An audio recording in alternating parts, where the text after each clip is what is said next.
Good morning, everyone, and welcome to the first meeting of the Overview and Scrutiny Committee at Norfolk District Council on January the 12th, 22. I trust you've all had a good festive break, and I hope that 22 offers all of us happy experiences than perhaps that we've had in the last couple of years. So let's move forward with a positive attitude and move on to the agenda.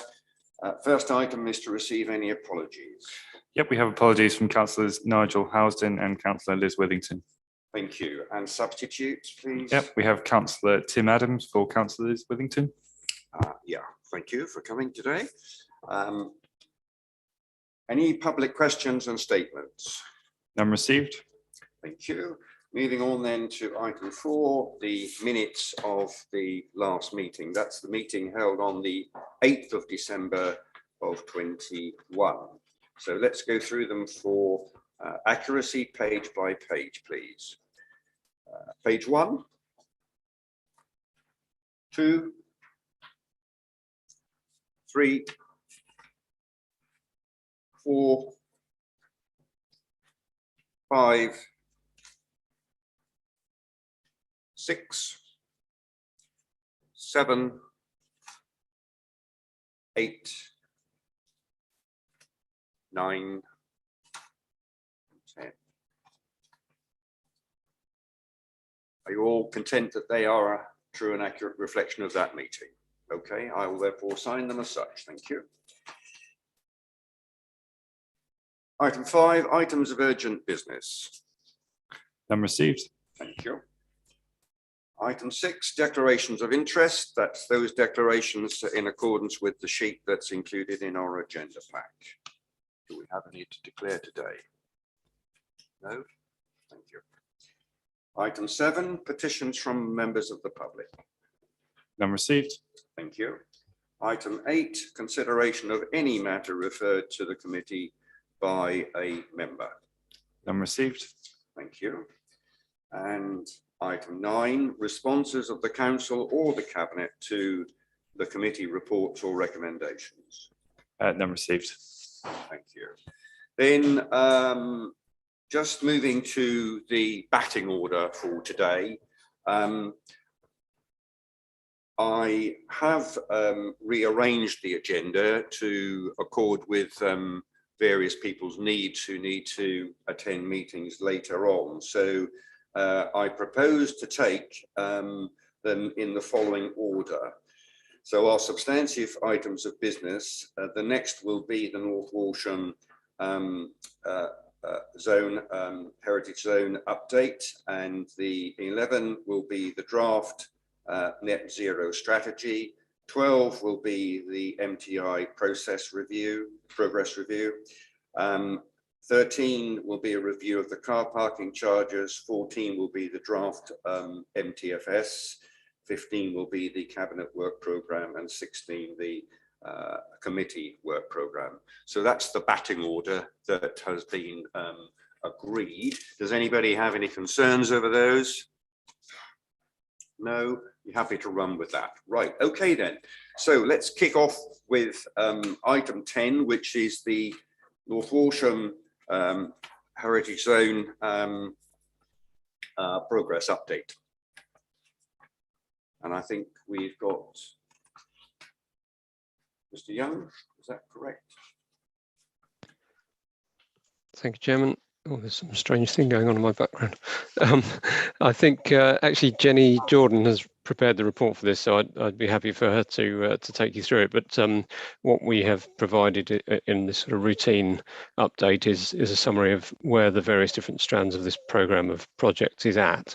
Happy to take any questions about that, but the report identifies the stage that the various different things have reached, budget issues, public communication issues, and risks.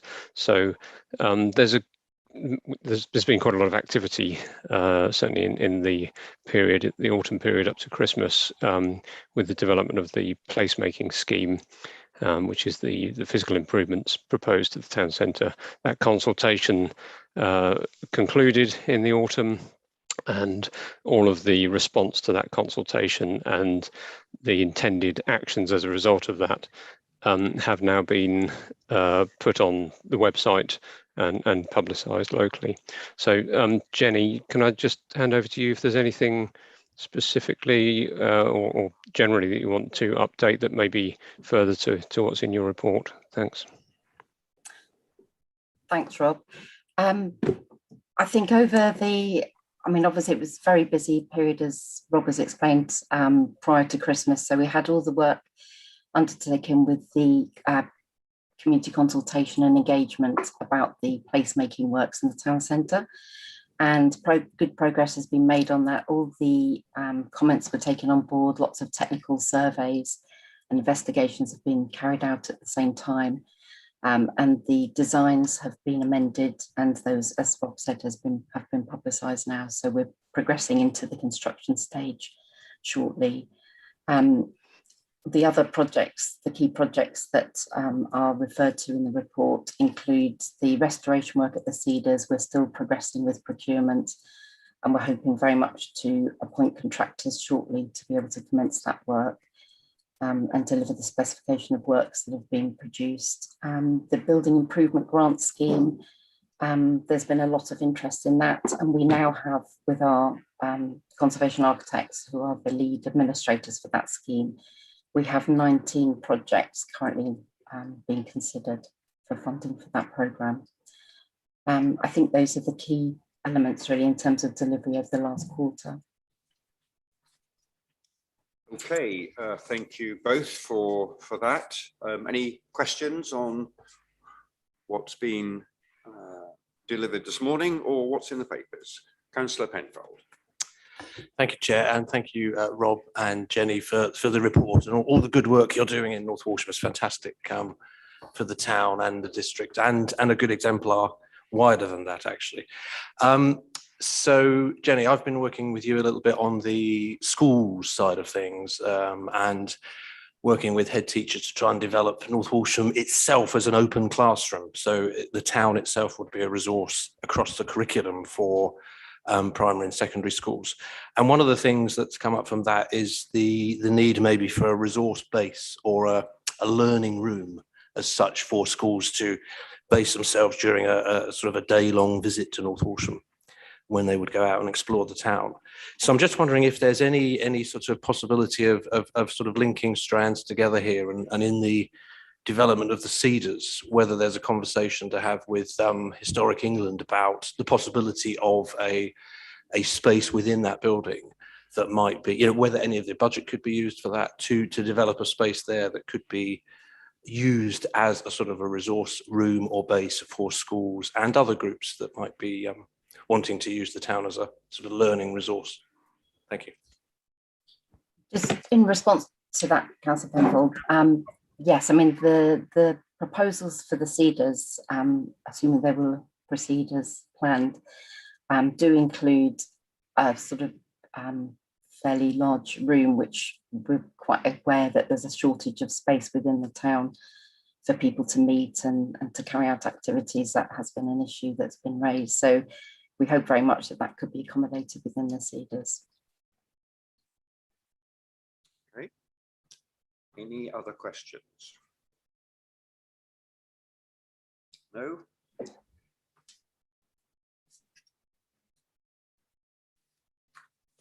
Right, I think we are required to note this report, is that correct? So can I just have a show of hands that you are content then to note this report? Okay, that looks good to me. Thank you very much indeed. Thank you both for that. And moving on then to item 11 on my list, which is the draft net zero strategy. Councillor Lloyd. Thank you, Chair. Many of you won't be surprised to know that it's my belief that addressing climate change is one of the most pressing problems threatening humankind and indeed all forms of life on the planet. Failure to limit our carbon emissions now will result in a much higher mitigation costs later, not to mention the personal suffering that is predicted to ensue from rising sea levels and ever more extreme weather events. I believe that this is why, in actual fact, central government are tackling climate change, and it has become a strategic priority for them. Councils like our own will be key to reducing emissions nationally. We have an important role in leading others too. We want to take residents with us on our journey. Addressing climate change at NNDC is a corporate activity that requires cooperation from all our departments. It can only be achieved by embedding a whole council approach to tackling our carbon emissions. In our environmental charter, we pledge to reduce our carbon footprint to net zero by 2030. The charter also pledged that we would measure and publish our carbon footprint and manage the carbon footprints of all our operational buildings. This document sets out the pathway to decarbonise our activities at North Norfolk District Council by 2030, whilst also outlining the challenges that exist for North Norfolk as a whole with regard to tackling climate change. It's an evidence-based document deliberately written in a way that our residents would understand. It sets out how much carbon we are emitting, where those emissions emanate, and it looks at how we might address those emissions. Of course, we have already begun tackling our carbon footprint, and this is evidence in the document too. It also offers a glide path for the council to reach net carbon zero by 2030. It's very important for me that the Overview and Scrutiny Committee were given early sight of this document. That is why the draft is before the committee now, before it even goes to Cabinet. I welcome your feedback, and I very much hope that you can make a positive contribution to the strategy. There will be further opportunity to offer comments before it goes to Cabinet, and these can be fed into the officers who'll be speaking after myself. And I ask you to provide that feedback. There will be additional opportunities to comment at Overview and Scrutiny post-Cabinet, and again for all members at full council. I would now like to hand over to Officer Annie Samaisi, who will deal with any detailed aspects, technical issues that you may wish to raise. Thanks very much. Thank you. Thank you, Councillor Lloyd. I think you've covered most of the points, but I will just briefly take you through the report, which is in front of you.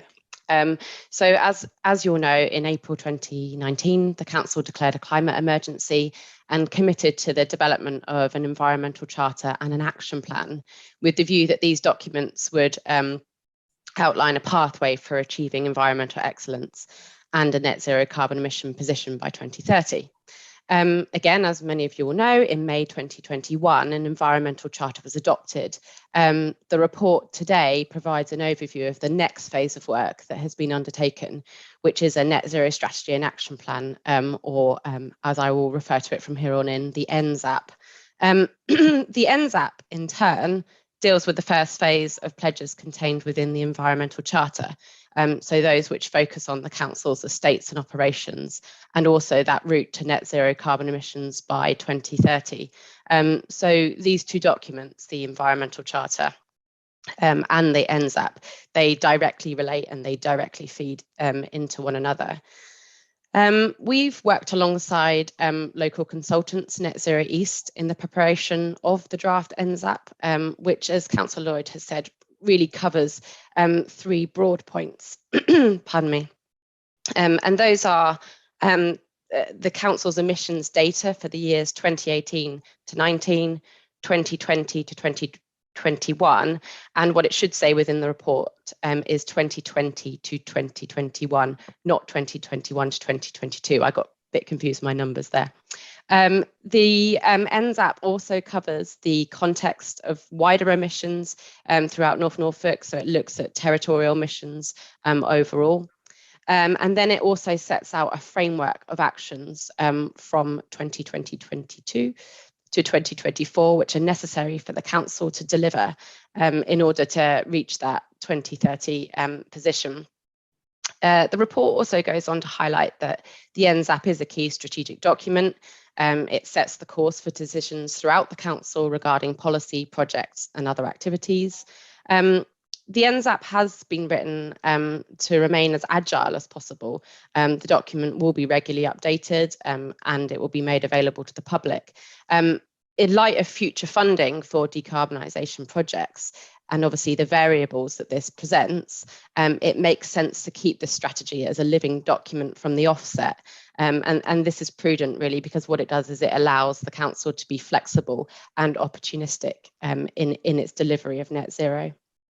Section 2 of the report highlights the current position and outlines the proposed adoption route for the NZAP. And section 3 of the report outlines how the NZAP meets corporate plan objectives. I won't go through those specifically. Section 4 of the report considers financial and resource implications. The budget for the preparation of the draft NZAP has already been approved. There are nominal financial resources associated with the actual adoption of the strategy itself. However, of course, the financial implications of the specific actions that come out of the recommendation of the strategy will have significant costs to the council, and these costs haven't yet been fully identified, but and they will need to be considered on a case-by-case basis. Of course, you know, we recognise that decarbonisation projects will have an initial cost. But section 4.3 of the report highlights that projects should, over time, realise significant savings because they will increase the efficiency of council-owned assets, which in turn should decrease expenditure on utility bills, but also will increase the market value of assets that the council owns in their own right. Section 5 of the report considers legal implications, of which there are none. Obviously, the government has set a 2050 net zero target. So, you know, the NZAP does feed into that. However, the development of an NZAP at this stage is not a statutory requirement and therefore is not a legally binding document. Section 6 of the report considers communication issues. Again, Councillor Lloyd has picked up on some of these, but obviously the NZAP is a public-facing document. It does set out the council's commitments to address climate change and how it is going to deliver a carbon emission position by 2030. Further publicity will be necessary to ensure that stakeholders are aware of the council's intent, and we will continue to develop novel methods of communicating the NZAP, similar to the way in which we did with the Environmental Charter. Section 7 of the report considers risks. Obviously, the council is obliged to act upon its declaration of the climate emergency and the net zero 2030 target, which it set. The NZAP really is a consequence of these commitments, and so a failure to take action on the points raised within the NZAP may expose the council to reputational damage. Equally, a failure to deliver a timely and well-considered NZAP may also expose the council to reputational damage. And so therefore, in conclusion, the NZAP is a fundamental step in the council's approach to dealing with the climate change emergency declared in 2019 and the subsequent 2030 net zero target. The document is significant because it outlines how a net zero 2030 target can be achieved, as well as reporting on the council's emission pathway. And it is therefore recommended that the council should adopt the NZAP and in doing so commit to delivering the actions within it. So happy to take any questions on the report. Thank you both for your respective introductions. Just before I open it up for questions, I think it's just worth saying that certainly from my perspective, I see this as a major plank in the corporate plan and also in the illustration of the climate emergency that's been declared by this council. And so I think my concern, I suppose I would say at the moment, is that we give this the proper scrutiny and proper prominence, if you like, that it deserves. And because the success of it won't just depend upon us embracing this at district council level. It will require the town and parish councils and our residents to recognise this, and much of that will be dependent upon us as councillors going out to our wards and speaking about this and making sure that we are, if you like, ambassadors to try and promote this, because this is just a piece of paper at the moment. This has got to be translated into action. And I recognise also that this document probably brings together many pieces of work that were done last year as components of this, and members have had some sight of that and will have engaged to one extent or another. But I'm also mindful that some members may not have engaged in this. And I will have, I think, a recommendation to make in respect of section 2 in regard to where I see that offices are due to receive training. I believe that there is a case here for some scope for a seminar or a workshop or a briefing for members, and that can take place at any time before, I would suggest, full council, when every member will have the opportunity in February to speak about this, express any concerns, and to add anything that at the last moment that they might feel necessary. So that sort of sets out my position. And so I see this as a draft, very much as a draft strategy. It's down for pre-scrutiny. I think if I had known this was coming at the pre-agenda meeting time, I would have perhaps wanted to handle this slightly differently. But because our pre-agenda process would normally, for something of this magnitude, we would normally want to circulate this well ahead of the meeting to give members an opportunity to submit questions in advance. That hasn't happened, but that's not a problem. I think we can deal with that, because this has got to go to full council.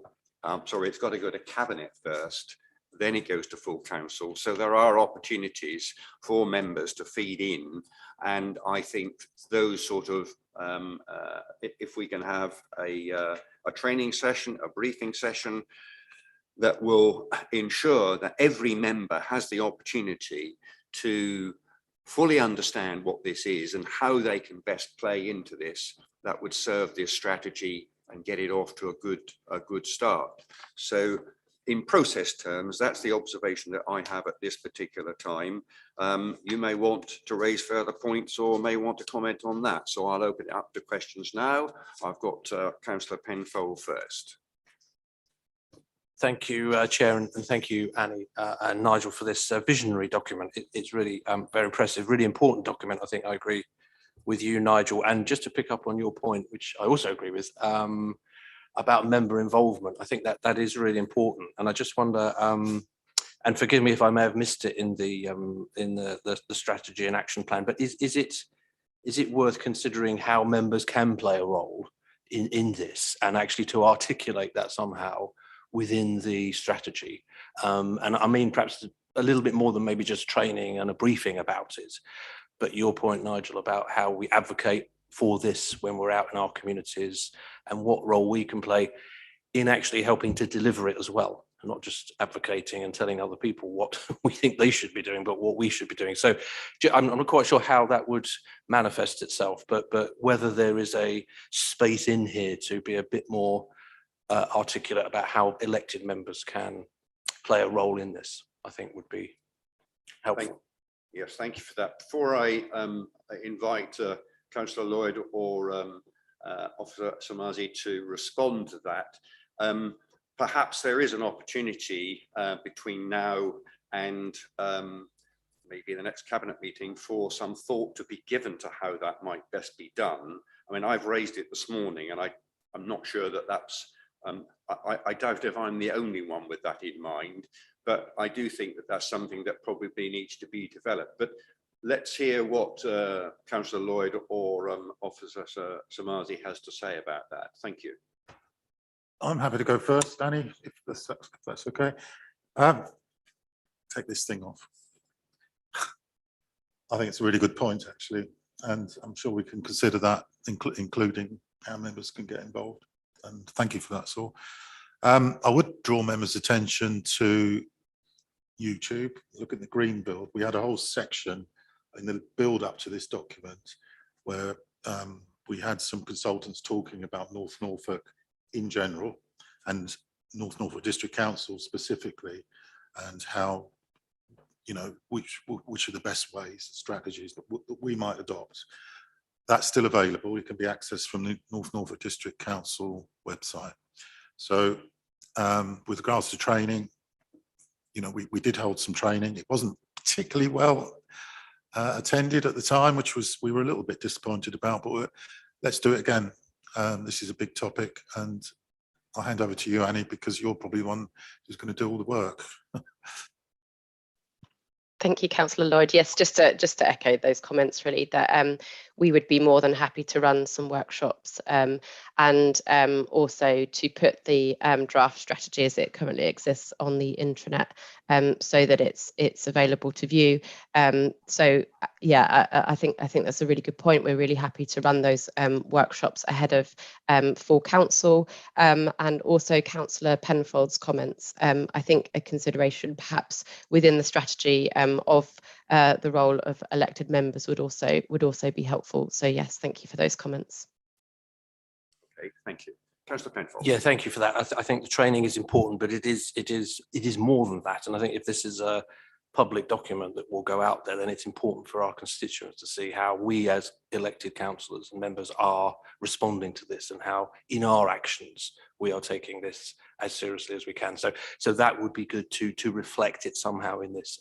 That's our responsibility as elected members. Thank you. Yes, Officer Fulcher. Thank you.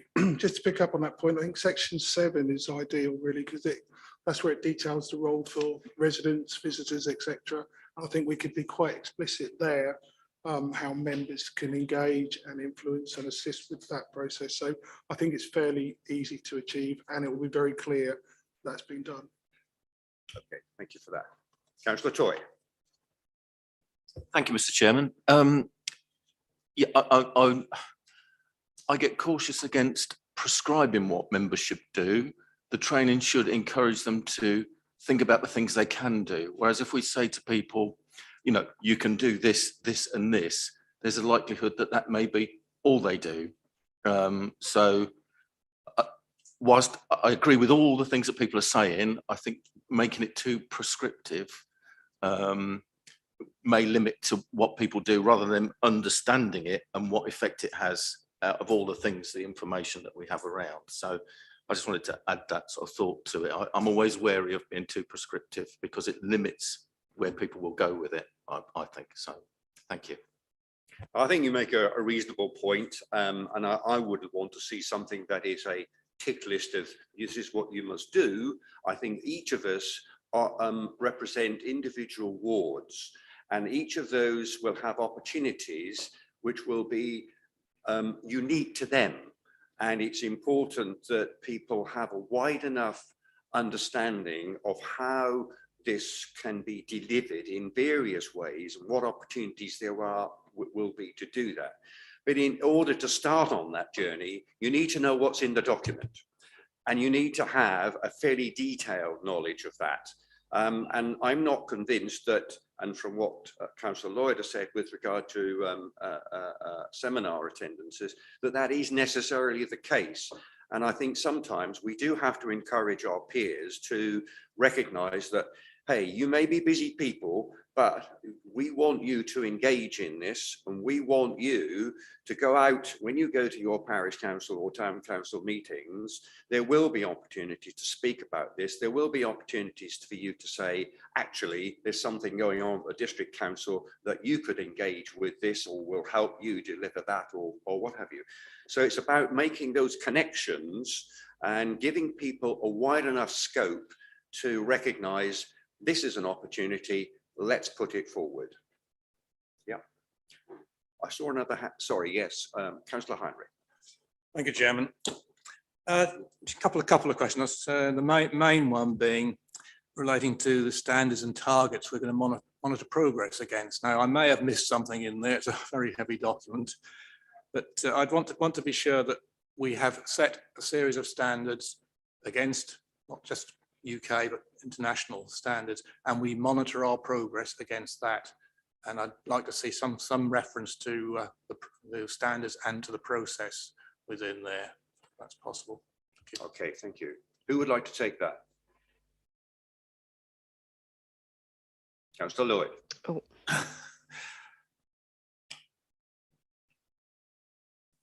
It's a good point, actually, because this is an emerging topic, and the first year's carbon footprint for the council was conducted by the Carbon Trust, who are very well, most people have heard of them.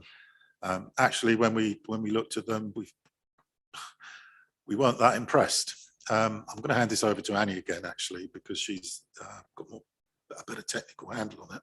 But as I see it, we are using the internationally recognised method of converting energy into CO2, etc., things like that. There are standards for those things. And really what we're measuring is our carbon emissions. Take everything out, but what this is all about is driving down our carbon. And it is, quite frankly, as simple as that. So take a unit of electricity, that might be green electricity, in which case the carbon footprint is very low. It might be that we're burning gas, in which case natural gas has a bespoke figure that could be converted into CO2 for every therm that's burned. So it's not rocket science, I'm trying to say.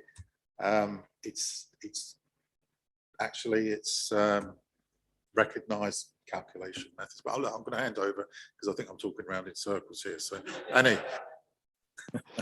Thank you, Councillor Lloyd. Yeah, just to say on that point that the greenhouse gas protocol, which kind of talks about the three scopes and how organisations measure their three scopes, that protocol was used in the development of this document. So in terms of how we've calculated our emissions profile, we've used the sort of standardised protocol that exists. In terms of the document itself, you know, there isn't at the moment necessarily a blueprint for how you develop a net zero strategy and action plan. We've worked with local consultants who are highly experienced experts in the field, and therefore best practice has been applied. I think the other thing is that, you know, as an officer, I am regularly update my own sort of knowledge and understanding of what's happening through organisations like the local government association, and to sort of keep track of kind of best practice. So I would say that existing best practice has been used in the development of this document, including the greenhouse gas protocol.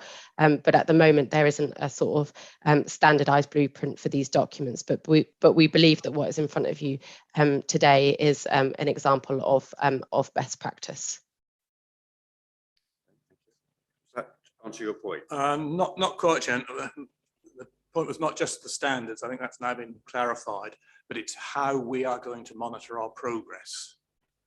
I'd like to have some evidence to how that is going to be built into this document as it rolls forward. Thank you. Okay. Do you want to make any further comment on that?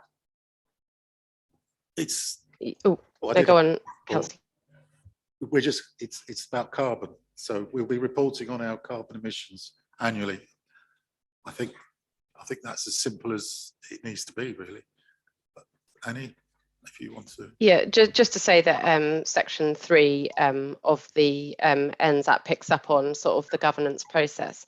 I would say that how we measure our emissions, as Councillor Lloyd has said, is in some ways is a relatively straightforward case of just monitoring, you know, on an annual basis where our emissions are. But that process only really comes alive as long as the governance process and the reporting process that sits alongside it is clear and is transparent. And I think that section 3 within the report picks up on that point, that it's not just about capturing the data, it's then how we make it relevant and how we communicate that to members, to staff, and to members of the public. So I think that point is covered, but we could look to develop that further if members feel that it's not clear enough. I can see that Rob has got his camera on, so I suspect that he wants to add to the point that I've just made. If I may, Chair, thank you. In response to Councillor Heinrich's comments, I mean, I think it's a very good point. This not only reflects best practice, but actually hopefully informs best practice in what is a developing field. If you don't measure something, then you don't realistically know, where you are in terms of reaching your targets. I think setting targets is important, but also understanding what our emissions are, what the sources of those emissions are, is vital. And if you understand that, then you can influence your behaviour, you can influence your consumption patterns, and choose options and alternatives and different ways of doing things. And in order to achieve the goals, the global goals that have been set, we all need to play a part in changing our behaviours and changing our practices and changing the technologies that we're using. So we hope that this process will also help other local businesses and neighbouring councils and various different organisations to follow suit. And if we've got a standardised system of measuring and monitoring and reporting, then collectively we will know where we are on that journey, and there'll be no surprises come 2030 or 2050 or whatever the target date is. We need to know along in the course of that where our trajectory is heading, and therefore take early actions to change our course. So I think measuring, setting standards, setting targets and reporting are a vital part of the process, and we'll sort of review this, I suppose, and make sure that we have sufficiently dealt with that in the report. Thanks. Thank you. Okay, thank you. Can I just clarify then, Councillor Heinrich, having heard all of that, whether you see that there is a case for some clarification and insertion of either the standards to which we are going to measure progress to, or by some other means by which we measure our own progress and set targets. Is that still the case? No, I think I'm happy with Officer Young's response there. Right. Fair enough. Okay, thank you. Councillor Holliday and then Councillor Brown. Thank you, Chair. I think the strategic portion is excellent, and I think that's very engaging, and will bring the community along with us. The action part, I wondered if it's very broad. I wondered if there was some element of prioritisation that we could bring in, because there seem to be lots and lots of actions that need to be taken, and which some of them are going to be more effective than others, and the time frame obviously would be impacted by that. And I was wondering if there's some sort of more graphic way of demonstrating what it is that we're doing and the time frame, and that will enable us to measure our performance. I mean, this is the process, the outcome is the carbon footprint, but the process to a certain extent for most of the year is a proxy for the outcome, isn't it? Because we're only going to get the reading once a year, presumably. And so I was wondering if there could be some sort of presentational changes that could be made. And the other point I would like to raise is the visitor economy isn't really mentioned, except in 3 lines, and we're meant to buy local green leaves when the visitors buy their crab sandwich, but there's very little on that. And given that it's an enormous part of the North economy, I think we should be focusing more on that. I know it's not directly within NDC's remit, but it's one that we depend on hugely and encourage hugely, and I think we should have more coverage of that. Thank you. Okay, thank you. Just to clarify on your first point, if I've got it right, are you looking, or would you see that there's scope to perhaps lay down milestones on our journey to the end, if you like, as anticipated in 2030? That would be a way of doing it, but there must be some of these actions are much more important than others, and I'd like that highlighted so that people aren't going to be spending an equal amount of effort on encouraging peat moors when they should be actually cutting water consumption. I just feel that it must be an 80-20 rule here, and that there's a huge amount of ground for people to cover, not just the officers, but the community as well. And if you tell people 3 things that they need to do, they're much more likely to do that than trying to do all these things, which I think are a little bit too broad and we need a bit more focus. I guess focus is what I'm trying to say. Okay, thank you. Councillor Lloyd? Yeah, that's a good point too. The carbon figures for each of the topics in section 4 kind of lead you to look at which areas we're going to prioritise. Our contracts and our leased buildings are the 2 highest contributors for NNDC. So we could give consideration to some prioritisation on that. But again, I'd like to hand over to Annie because she's got some ideas on this, I know. Thank you. Thank you, Councillor Lloyd. Yeah, I was just going to say that the document, obviously, that you can see in front of you today is a draft, and that covers the physical appearance of the document. And so we will be working to make sure that the information that is contained within it is brought out in a way that is a lot more clear and understandable. And I think that particularly relates to comments regarding section 5, the climate action plan. There is a lot of information in there, and I do agree that there is certainly some work to be done to make sure that those actions are clear and that they are presented in a way that is easy to grasp, because at the moment, effectively, it has been presented as a list.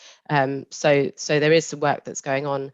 I'm having ongoing discussions with our in-house graphic designer about making this document a lot more easy to understand and clear, and hopefully that should bring out the priorities of actions within that section.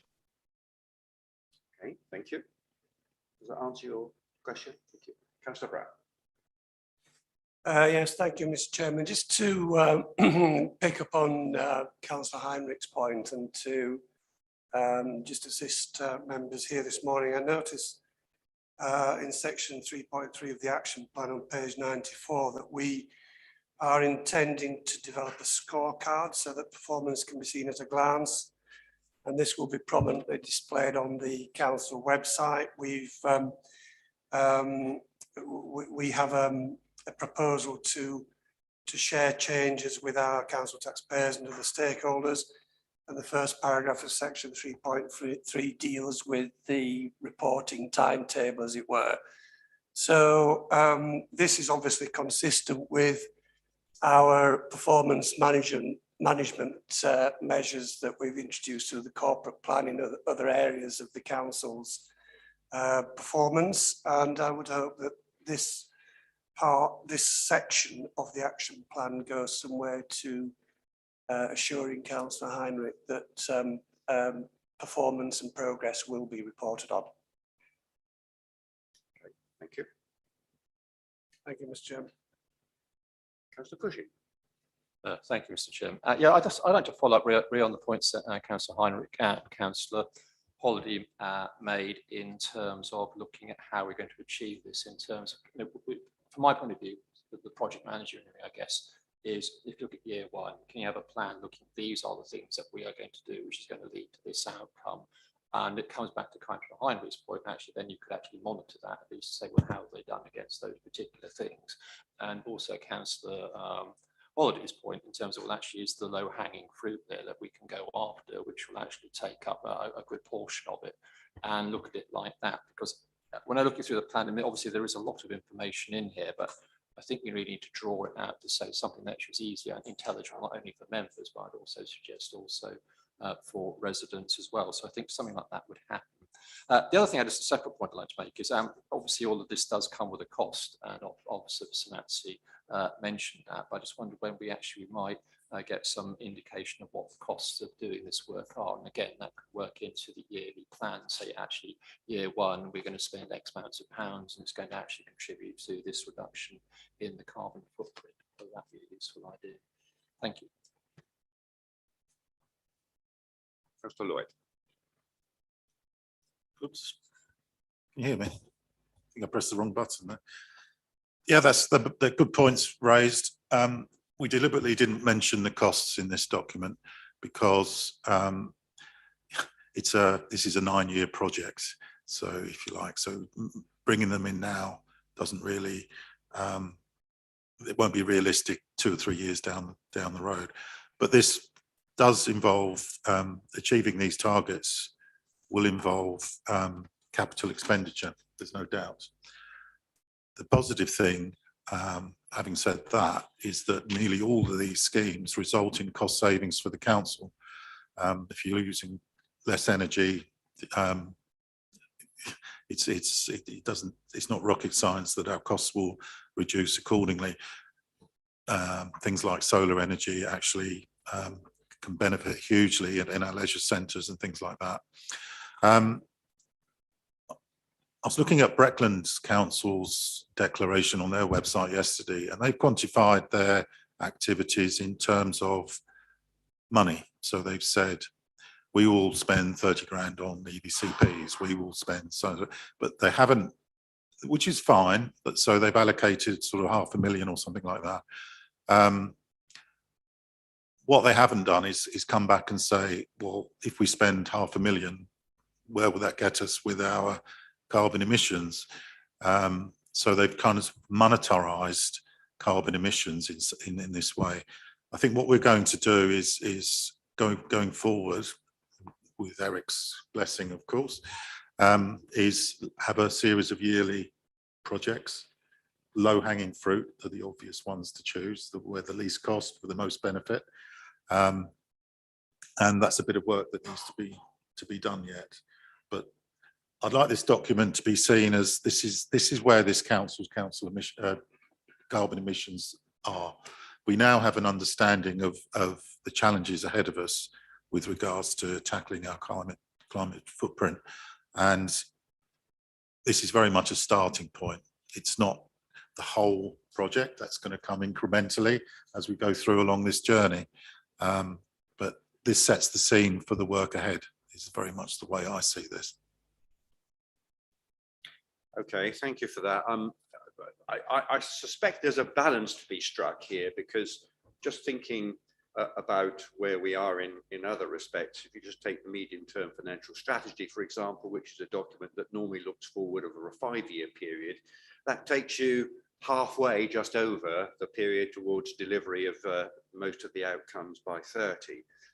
And so the balance that I would see perhaps is worthwhile striking is to have some estimates of what you think that the various components might well require, knowing full well, as we do with all of the MTFF, actually, all the elements of that, we see those as indicators, and we know that there is going to be movement up or down along the way, and we then make those course corrections as we make progress. And I think maybe perhaps you've pointed out the monetarized approach, the fiscal, if you like, approach, which maybe Breckland may have taken, but maybe there is some scope here to include some financial metrics, some dimensions here that will recognize that these are the kind of proportions that we might be looking at, and therefore we build them into the MTFS at the earliest opportunity. Because otherwise, I think we might find ourselves in a position where we haven't been quite forward-looking enough, and in order to make the financial decisions that might be necessary in order to fund some of this work. So I don't know whether that's a piece of work we can certainly do. It's a Donald Rumsfeld's question here too, because we don't know what is coming down the road with regards to government assistance for a lot of this stuff. There's been a lot of talk. Public sector carbon reduction funds, for example, we've already applied for one grant on that. We wait the outcome, but there are more of these. Other councils have managed to get significant grants for completely changing out their whole office heating systems to zero carbon. So we can certainly make estimates as to, because when we know now where we've got to address our attention.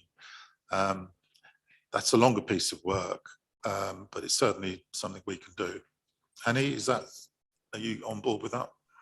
Yeah, yes, absolutely. And I suppose the only other point that I was going to raise, which is a much more minor one, but obviously in terms of actual projects as they arise, capital projects will sit within the corporate delivery unit process. And so there is a sort of internal governance process for that already exists for how we monitor and cost and manage existing projects. So any projects that come through this will go through the corporate delivery unit process. But it's a minor point. I think that Councillor Lloyd has picked up on the main issues there. Okay, thank you for that. Any other questions? Are you comfortable with that response, Councillor Clifford? Yes, I think the points you made, Mr. Chairman, are ones that I would have made in terms of response to that. Thank you. Thank you. Any, Councillor Penfold? Just a comment, really, Mr. Chair. Just to say, it's a great document. It really is good, and I think just to support Rob's point that not only is it reflecting best practice, but it's actually informing it as well. And I think we should be very proud of that as a council. So congratulations on the work so far. Thank you for that. Right, if there are no questions, then if I might just summarise, I think we've flushed out a number of points that are worth recording, and hopefully offices will pick those up in the course of evolving the document, and they may perhaps be present when it's presented to Cabinet and then ultimately to full council. I think the one substantive recommendation that I think I would like to us to be clear about is the arranging of some workshop or seminar for all members, and that we would certainly, I would hope that this committee would encourage every member to ensure that they attend. And if we're able to put on more than one in case of availability, that would be helpful too. So I would expect every member of this council would attend one of those seminars so that they could demonstrate that they were engaged in this topic and are equipped to go out and to promote as much as it possibly they can this strategy and what the district council wants to achieve over the next 8 years and beyond. So that's I would like that to be a recommendation, but do I have a seconder for that? Councillor Blathwaite? Okay, so Councillor Brown. Mr. Chairman, if I can just make a point, if we are organising these training sessions, it might be beneficial to have one later in the day for those members who are in full-time employment and may find it difficult to attend during daytime. Okay. It's just something that we perhaps need to think about. Right, so that's one proposal there. Can I have a show of hands? Well, let me just have a show of hands on that one recommendation to be added. Okay, I think that's unanimous. Thank you very much for that. Then I think our substantive recommendation here is to recommend the adoption of the draft net zero strategy and the action plan, subject obviously to the various comments that have been picked up and to the recommendation that's been voted upon. So can I have a show of hands then, please, on that? Thank you. That looks like unanimous to me. Thank you. Right. So thank you both very much for that. And we move on now to the item 12, which is the MTI process review. Who wants to speak first on that? I don't think Richard Kershaw is here. I'm happy to kind of introduce this. this MTI has been obviously going on for a long time now. Pre-2019 election, it was never really intended to go on this long. It's really the result of COVID that has caused many projects to overrun. So that's probably the first point to mention, really, that everyone has done whatever they can to progress their projects, and many have now completed their projects and been quite successful in doing so. So that's really good to see. I think a number of you will be kind of familiar from what you've seen in your own wards or neighbouring wards where kind of successes have been achieved. Specifically, I think ones really worthy of mention are ones that have been picked up in local media, such as the kind of improvement of empty retail units in Holt via the kind of support of Love Holt, that kind of thing. And also just in Fakenham, bringing people back into the town centres pre-COVID, of course, in their hundreds, I would say, which was really good to see. In terms of the actual process itself, I think there are some things that are worthy of mention. Obviously, we were able to get through this in as best way we could.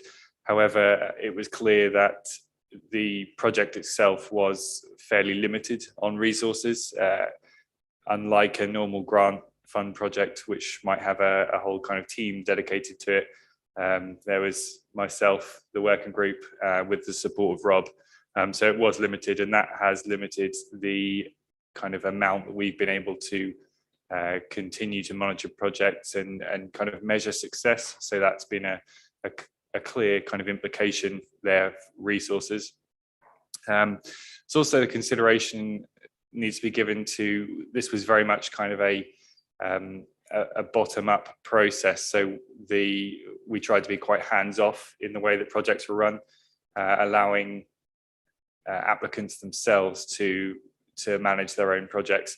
And that has worked brilliantly in some cases and not so well in others. And I think we just need to kind of recognise that, really, that it comes with its own issues, I suppose, which are outlined in the report. I don't think there's anything else to mention on the actual process other than what's in the report. I'm happy to take questions. One thing I would just note is obviously there are projects in 2 towns that remain active. Specifically in Holt has been severely delayed by COVID. We are actively monitoring that and receiving regular updates. We have personally, I would say we have no intention of kind of stopping that. We want to see it come to fruition. We want to see that project achieved. So we are kind of encouraging them and helping to get that finished in any way we can. I don't know if there's anything Rob wants to add to that at all. No, Matt, I just publicly in front of the committee, I think I'd probably like to say thank you for your role in this. You sort of took this on, not really part of your job spec, and administered the process extremely well, for far longer than we'd anticipated having to do that. So I've got nothing to add further to what you said, but I'm happy to answer any questions. Thanks. Okay, thank you for that. Thank you both for that. Any questions in relation to this report? Councillor Penfold. Thank you, Chair. Yeah, just to reiterate Rob's point there and say well done to Matt for his sterling efforts in delivering this in amongst all the other work that he has to do. And on that point, obviously, one of the issues and perhaps going forward, were we to have another scheme like this, is to think about dedicated officer resource to it in terms of project managing it. And leading on from that, and this will maybe cover some of the other issues we've encountered, is when we are giving out big grants. So I think I'm right in saying, Matt, some of these were sort of one-hit grants, so we might have given sort of up to 100,000 in one go. I think that was almost the case in North Horsham, yeah. Yeah. So whether we might be minded to think in the future, rather than give one big chunk like that to a project, whether it's a sort of a phased drawdown of money, so a sort of a 50-40-10 or something, with the 50 upfront, the 40% being dependent on progress reports and a payment request, and a last 10% being in arrears on completion of the project. Something like that requires obviously dedicated sort of officer time and project manager time, but that might help with some of those reporting issues. And if certain schemes are sort of delivering on their own and we weren't able to track them so well, there is a requirement for the next phase of funding to report on progress and have that signed off by us. But great scheme and well done, Matt. Thank you for that. I think that's that. There are various points I think which the organisation would want to pick up on in terms of learning on the successes and those things that did not go so well.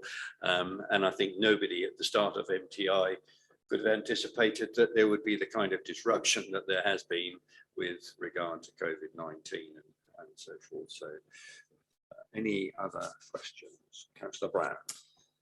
Thank you, Mr. Chairman. Yes, I'd just like to thank Matt for his sterling work on this project as well. And I just want to give a shout out to the Love Holt Chamber of Commerce rebranding in Holt and their initiative to work with commercial landlords to offer vacant shop units, I think for a period of 3 months, either extremely low or nil rent, to encourage startup businesses to move into vacant shops on the high street for a limited 3-month period, to give them a flavour of what a high street presence might do for their businesses. And I would hope, I don't know if this has been replicated through the other 3 market towns, but given the success in Holt, I would hope that it is, if it's not already been rolled out in other market towns. I just wondered if Matt has any information on that. I don't think there's been an exact replication, but we have encouraged, certainly when speaking to the Stalham Area Business Forum, we have advised them of that and suggested that it's they can make their own contact essentially and follow that as a good example. Yeah, I think just to kind of add a little bit to that, when the concept of the MTI was formed, it was trying to give the towns the freedom to kind of make their own decisions about what their needs were at that time, of course. And I would suggest some of those needs have changed over the last couple of years or so, and so that we weren't prescriptive in that way. But I think it's fair, you raise a very fair point, that where there has been notable successes, it would be right to share that information across the other towns. What they make of that is obviously for them to decide. But you, yes, raise a fair point. Thank you. Any other? Councillor Seawood. I was just going to say about the North Horsham project, which was about improving the environment and resurfacing the layout of the precinct in St Nicholas Square.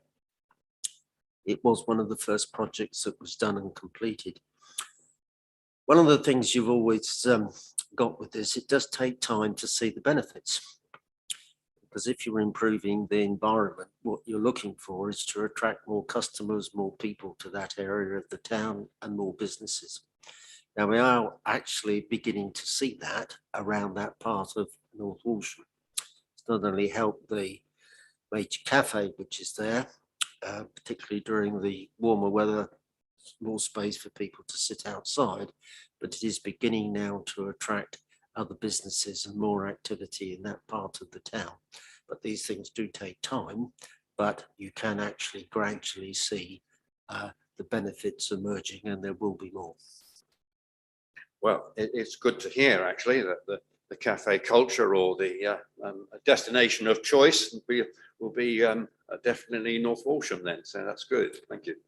I can just say to you, Chairman, there is still some of those in the town who don't recognise the cafe culture. Thank you. Councillor Shires.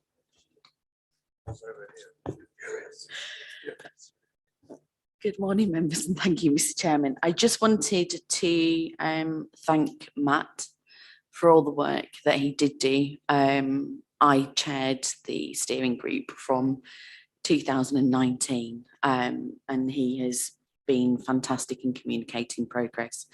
And when the pandemic hit, we did have to make some decisions to extend the time frame that we'd given these community groups.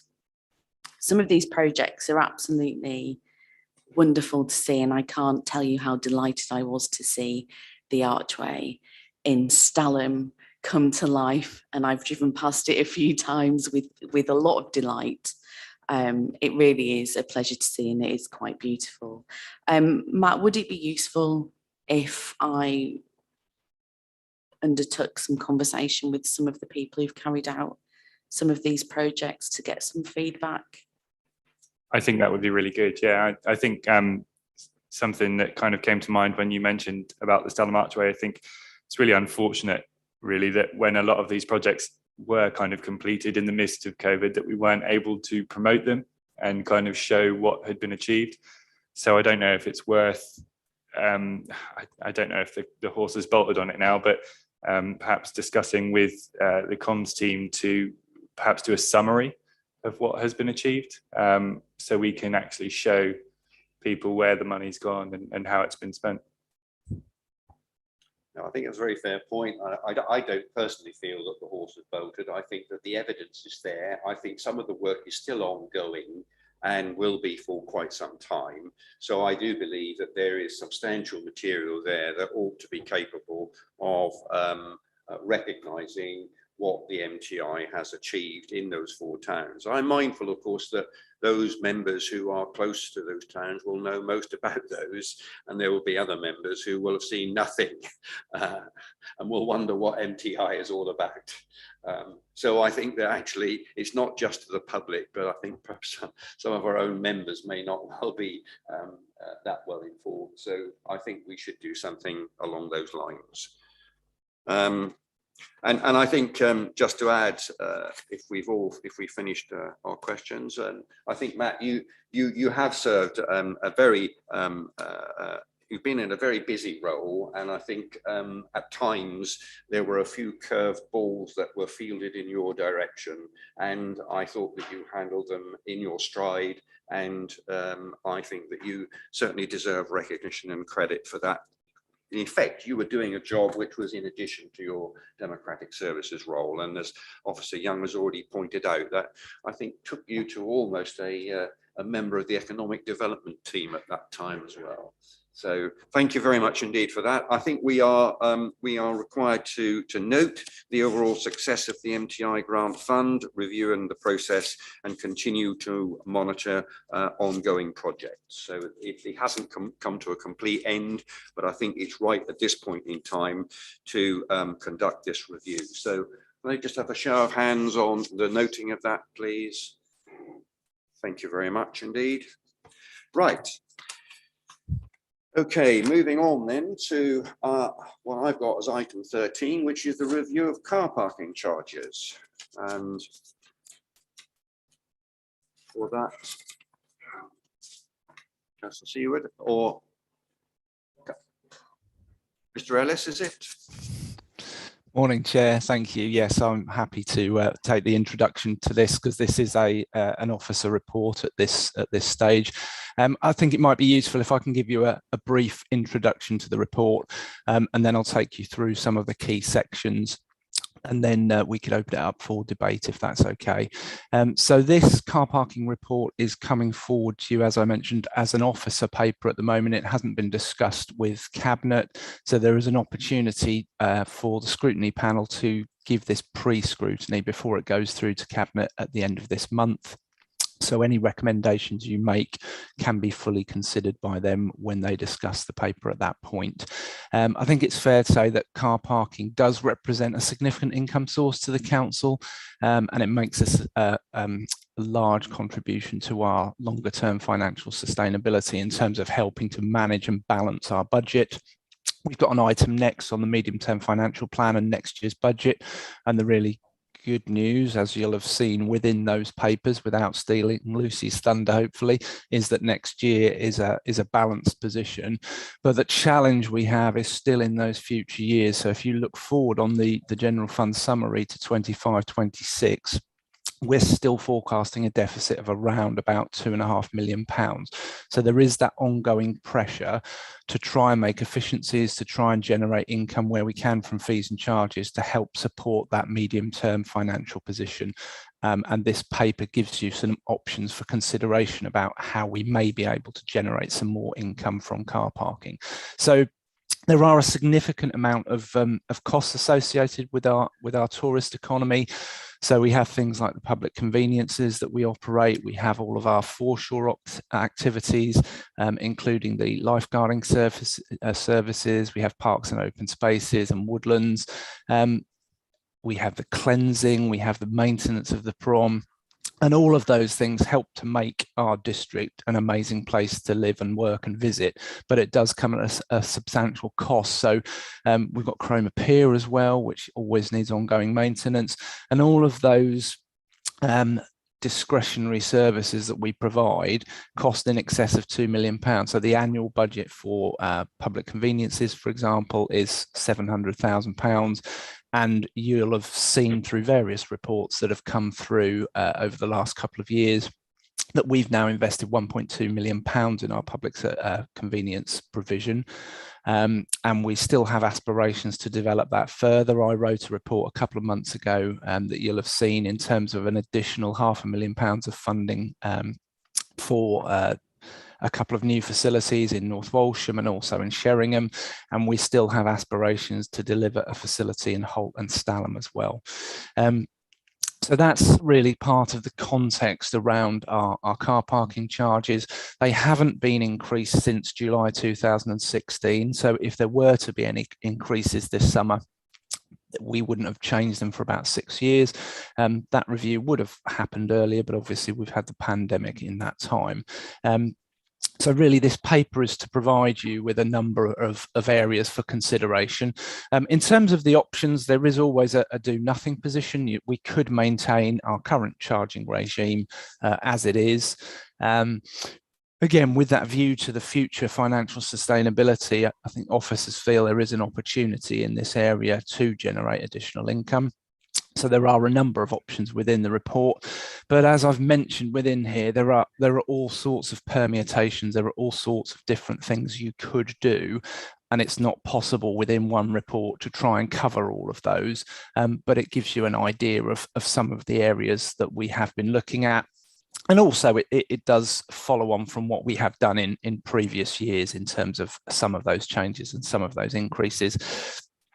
Within the corporate plan and the delivery plan, there is an aspiration to review these charges to make sure we're taking a more commercial approach to try and generate income to cover some of those discretionary services, because we do want to protect them. And I feel as an authority, we're not only protecting them, we're improving them in a number of areas, and the public convenience provision, I think, is one of those. And it's not just the discretionary services. Just in terms of our overall budget position, our inflation runs at around £1 million a year. So that's contract inflation, staffing inflation. You've got things now like the energy pressures, but as a business, that again is a significant amount of income to try and cover just to stand still effectively.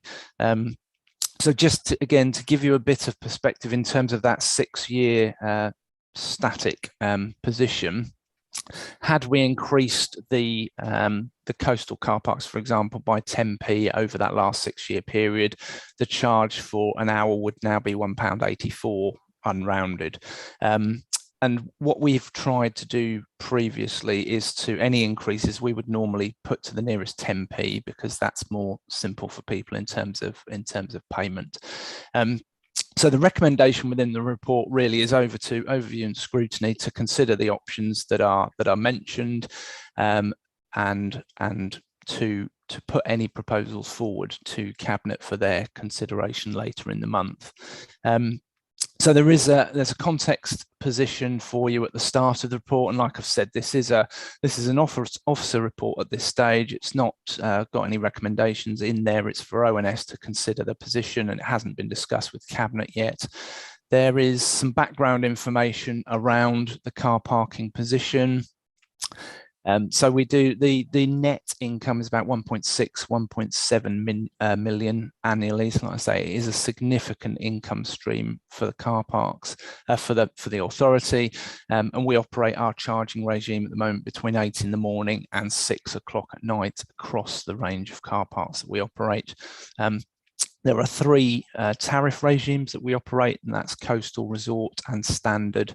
And depending on where those car parks are and what market they are supporting drives that classification.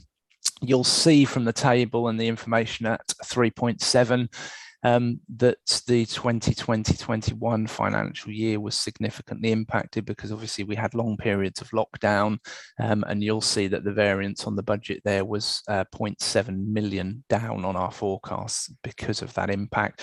I'm pleased to say though it has recovered, and if anything it's bounced back even further. So North Norfolk being a destination of choice, I think is really, really important.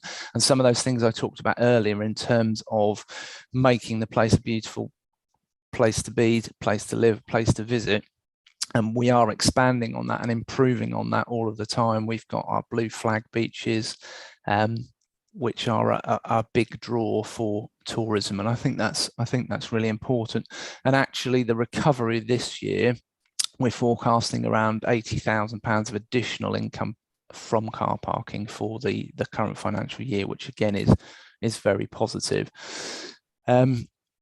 So yes, there's some performance data, there's some background, there's some information within the report around where the majority of that income is driven. And again, if you look at the charts on page 19 of your agenda, a big chunk of that income, around 50%, is generated by those car parks that are designated as coastal car parks. So that is a significant position. We've also introduced a number of free parking spaces within our key market towns, and they've been in place now for a number of years. So that enables people to park for half an hour without paying. They just have to get a ticket, but they don't pay for that ticket.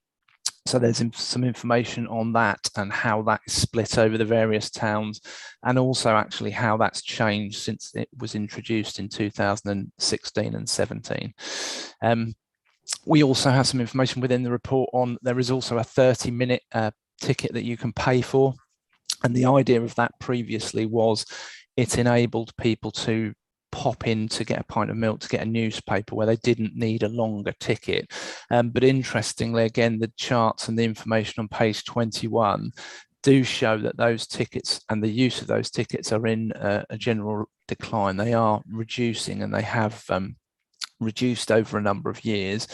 And I think there is potentially an argument for that 30-minute charge to be removed, because the counter argument would be if people have to pay for an hour as a minimum, that actually might encourage more dwell time in the town, and that might be more supportive for the businesses within that town. So actually it might have an added benefit. I've tried to provide some general information then from pages 21 onwards about the different types of ticket that can be provided. So just to give you a very high level run through, in terms of the standard tickets, those tend to cover areas like Stalham, Fakenham and North Horsham.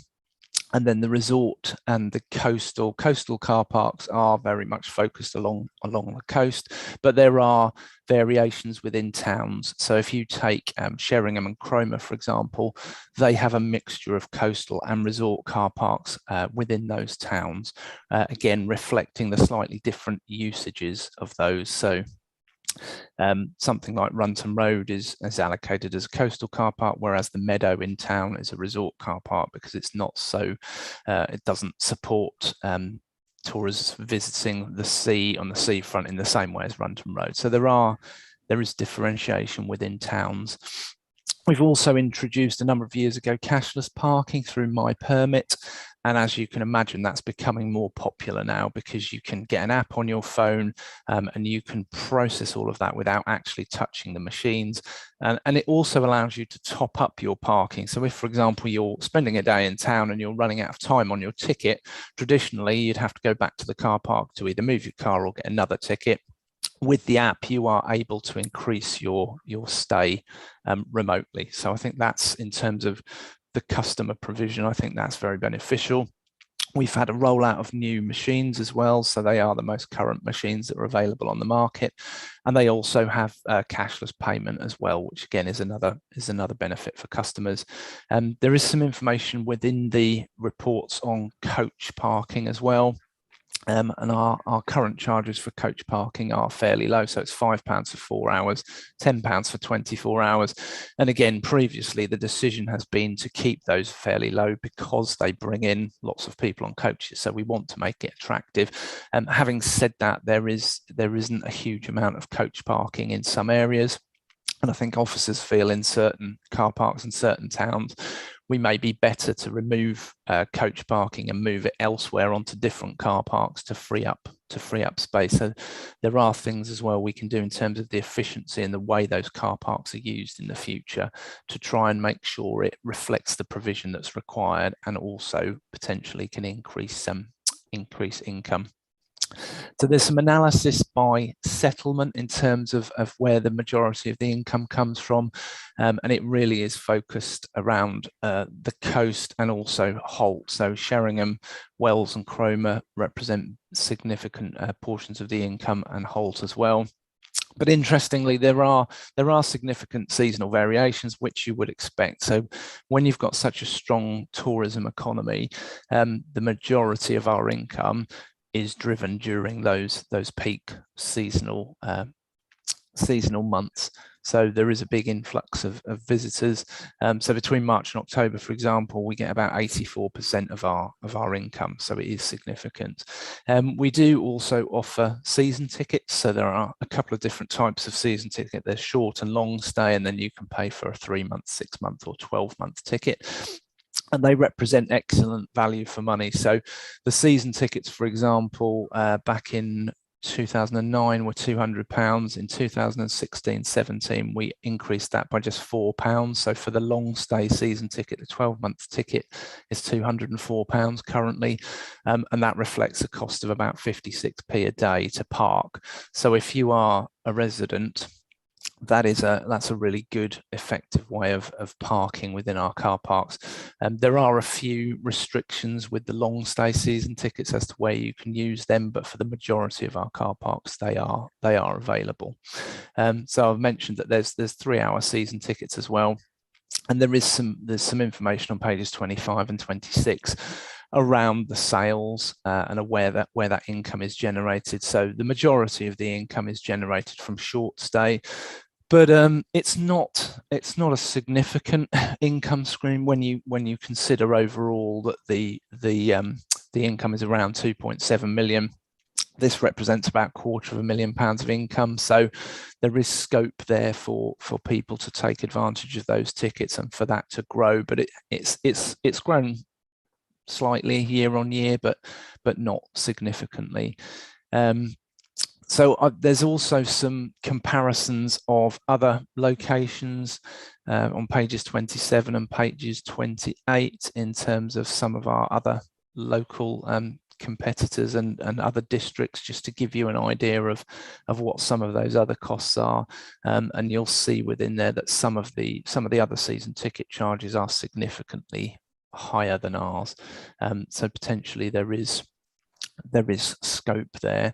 The report does also pick up on a couple of areas which have had decisions made recently. So, for example, we had a report earlier about the Heritage Action Zone in North Horsham, and as part of that support for the town, there have been a number of free spaces agreed in the car park. So if anything is to happen in terms of the pricing and any changes, we would also pick up any changes from those decisions through something called the car park order. So if there are decisions made about changing any of the prices, the council would do a car park order, and there is a period of consultation, but you have to do the order to then ratify any of those changes that you've made.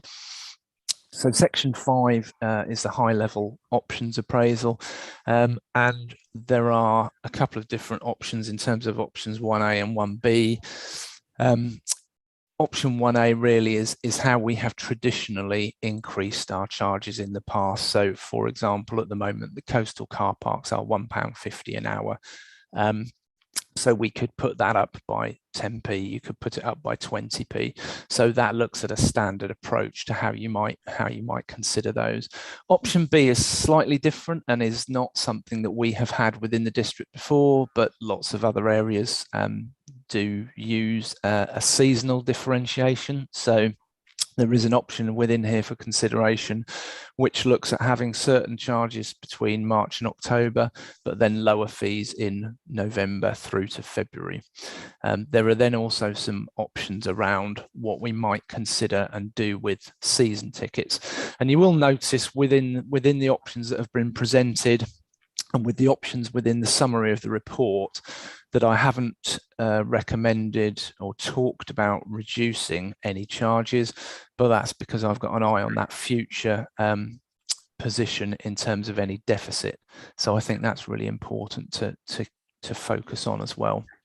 So the options appraisal is within the paper. I've tried to focus again on additional income that might be generated. So if you look at the table at the bottom of page 29, for example, if we were to introduce an extra 10p on resort, standard and coastal tickets, we'd generate around an extra £154,000. So that's the additional income that we would benefit from. Obviously, if we had a similar change, but we introduced a seasonal differentiation, we wouldn't generate so much income because we're effectively looking at having a lower charge outside of the peak season. So again, there are season tickets. There's a couple of different positions. So there is some information within the table at the top of page 32 around what straight percentage increases would mean for the budget rounded. So for example, if you did a 10% increase across the board on the various ticket types, you could look to achieve about £19,000, give or take. And there is a reduction in some of those income figures just because there may be customer resistance to some of those price changes. Personally, I don't think there would be at those levels because I think it represents excellent value for money. But then I've also tried to look at it in a different way as well, which again, we haven't done previously, but it's to look at what a daily charge or a monthly charge might look like. So for example, saying that the long stay 12-month ticket would cost you £1 a day, that would equate to £365. So it's just a different way of looking at it rather than just a straight percentage increase. So those options are considered within the paper. There is also some consideration in section 7 around resource, and I think it's important. I think we feel as officers that there is an opportunity for the council to have a stronger focus on generating income for the authority. This, like I've mentioned, is a significant area of income generation, but there are other areas across the authority. And the report does talk about considering whether we have an officer and a support officer to give more focus to that. So a big part of that focus would be on the car parking operation, making that as efficient as possible, making sure, for example, that if we have breakdowns on machines, that those issues are rectified as soon as possible. And it would give the capacity to focus more on expansion and new opportunities potentially. But the idea would be for that to be a broader remit, so not just car parking. There are lots of income generating service areas across the council, and these posts would potentially help to focus on all of that. So that's something for the committee to consider. I think I mentioned previously that there are aspirations and there are statements within the corporate plan to say that we will look at this area to help support with the medium-term financial position. I very briefly talked about the car park order, and you will see within the appendices that there is a project timeline there that talks members through how things might progress if there are any decisions made to change any of the increases, change any of the charging. If we don't change anything, we don't have to do another car park order because that's all in place. Section 9, again, I've given you a very high level summary of what some of these changes might mean. So at 9.2, again, going back to that 10p increase across your 3 car park types, that would generate in the region of £154,000. But you could do a mix and match across those. Obviously, there's nothing to say you have to do a 10p charge on each of them. You could freeze some of those charges. You could increase them by more than 10 pence. So depending on what options are selected will drive the potential income that comes from those car parks. And the seasonal variant at 9.4, you can see, depending on what those increases are, how much less income you would make if it's compared with what the straight charge is for the whole of the year. Similarly with season tickets, those tables at 9.8 and 9.9 reflect what those changes would mean. So at 9.8, a 20% increase would generate you around £39,000 of additional income. Just in terms of that overall position and those potential management roles and car parking management roles that I've talked about, at 9.12, I've tried to give a flavour of what some of the changes could mean in terms of additional income, just to give the committee sort of higher level view of it.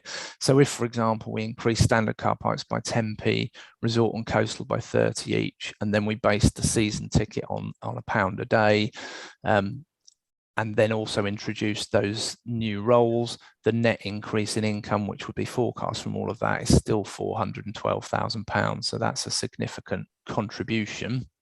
If we were to generate an annual figure around that, that still wouldn't provide for those new facilities that we want to develop in Stalham and Holt, because those forecasts are around £500,000 for those public convenience improvements. So you've always got those challenges, but it would be a significant contribution to the medium-term position of the council. But that's just to give you a flavour, just to give you a high-level view of what some of those changes might mean.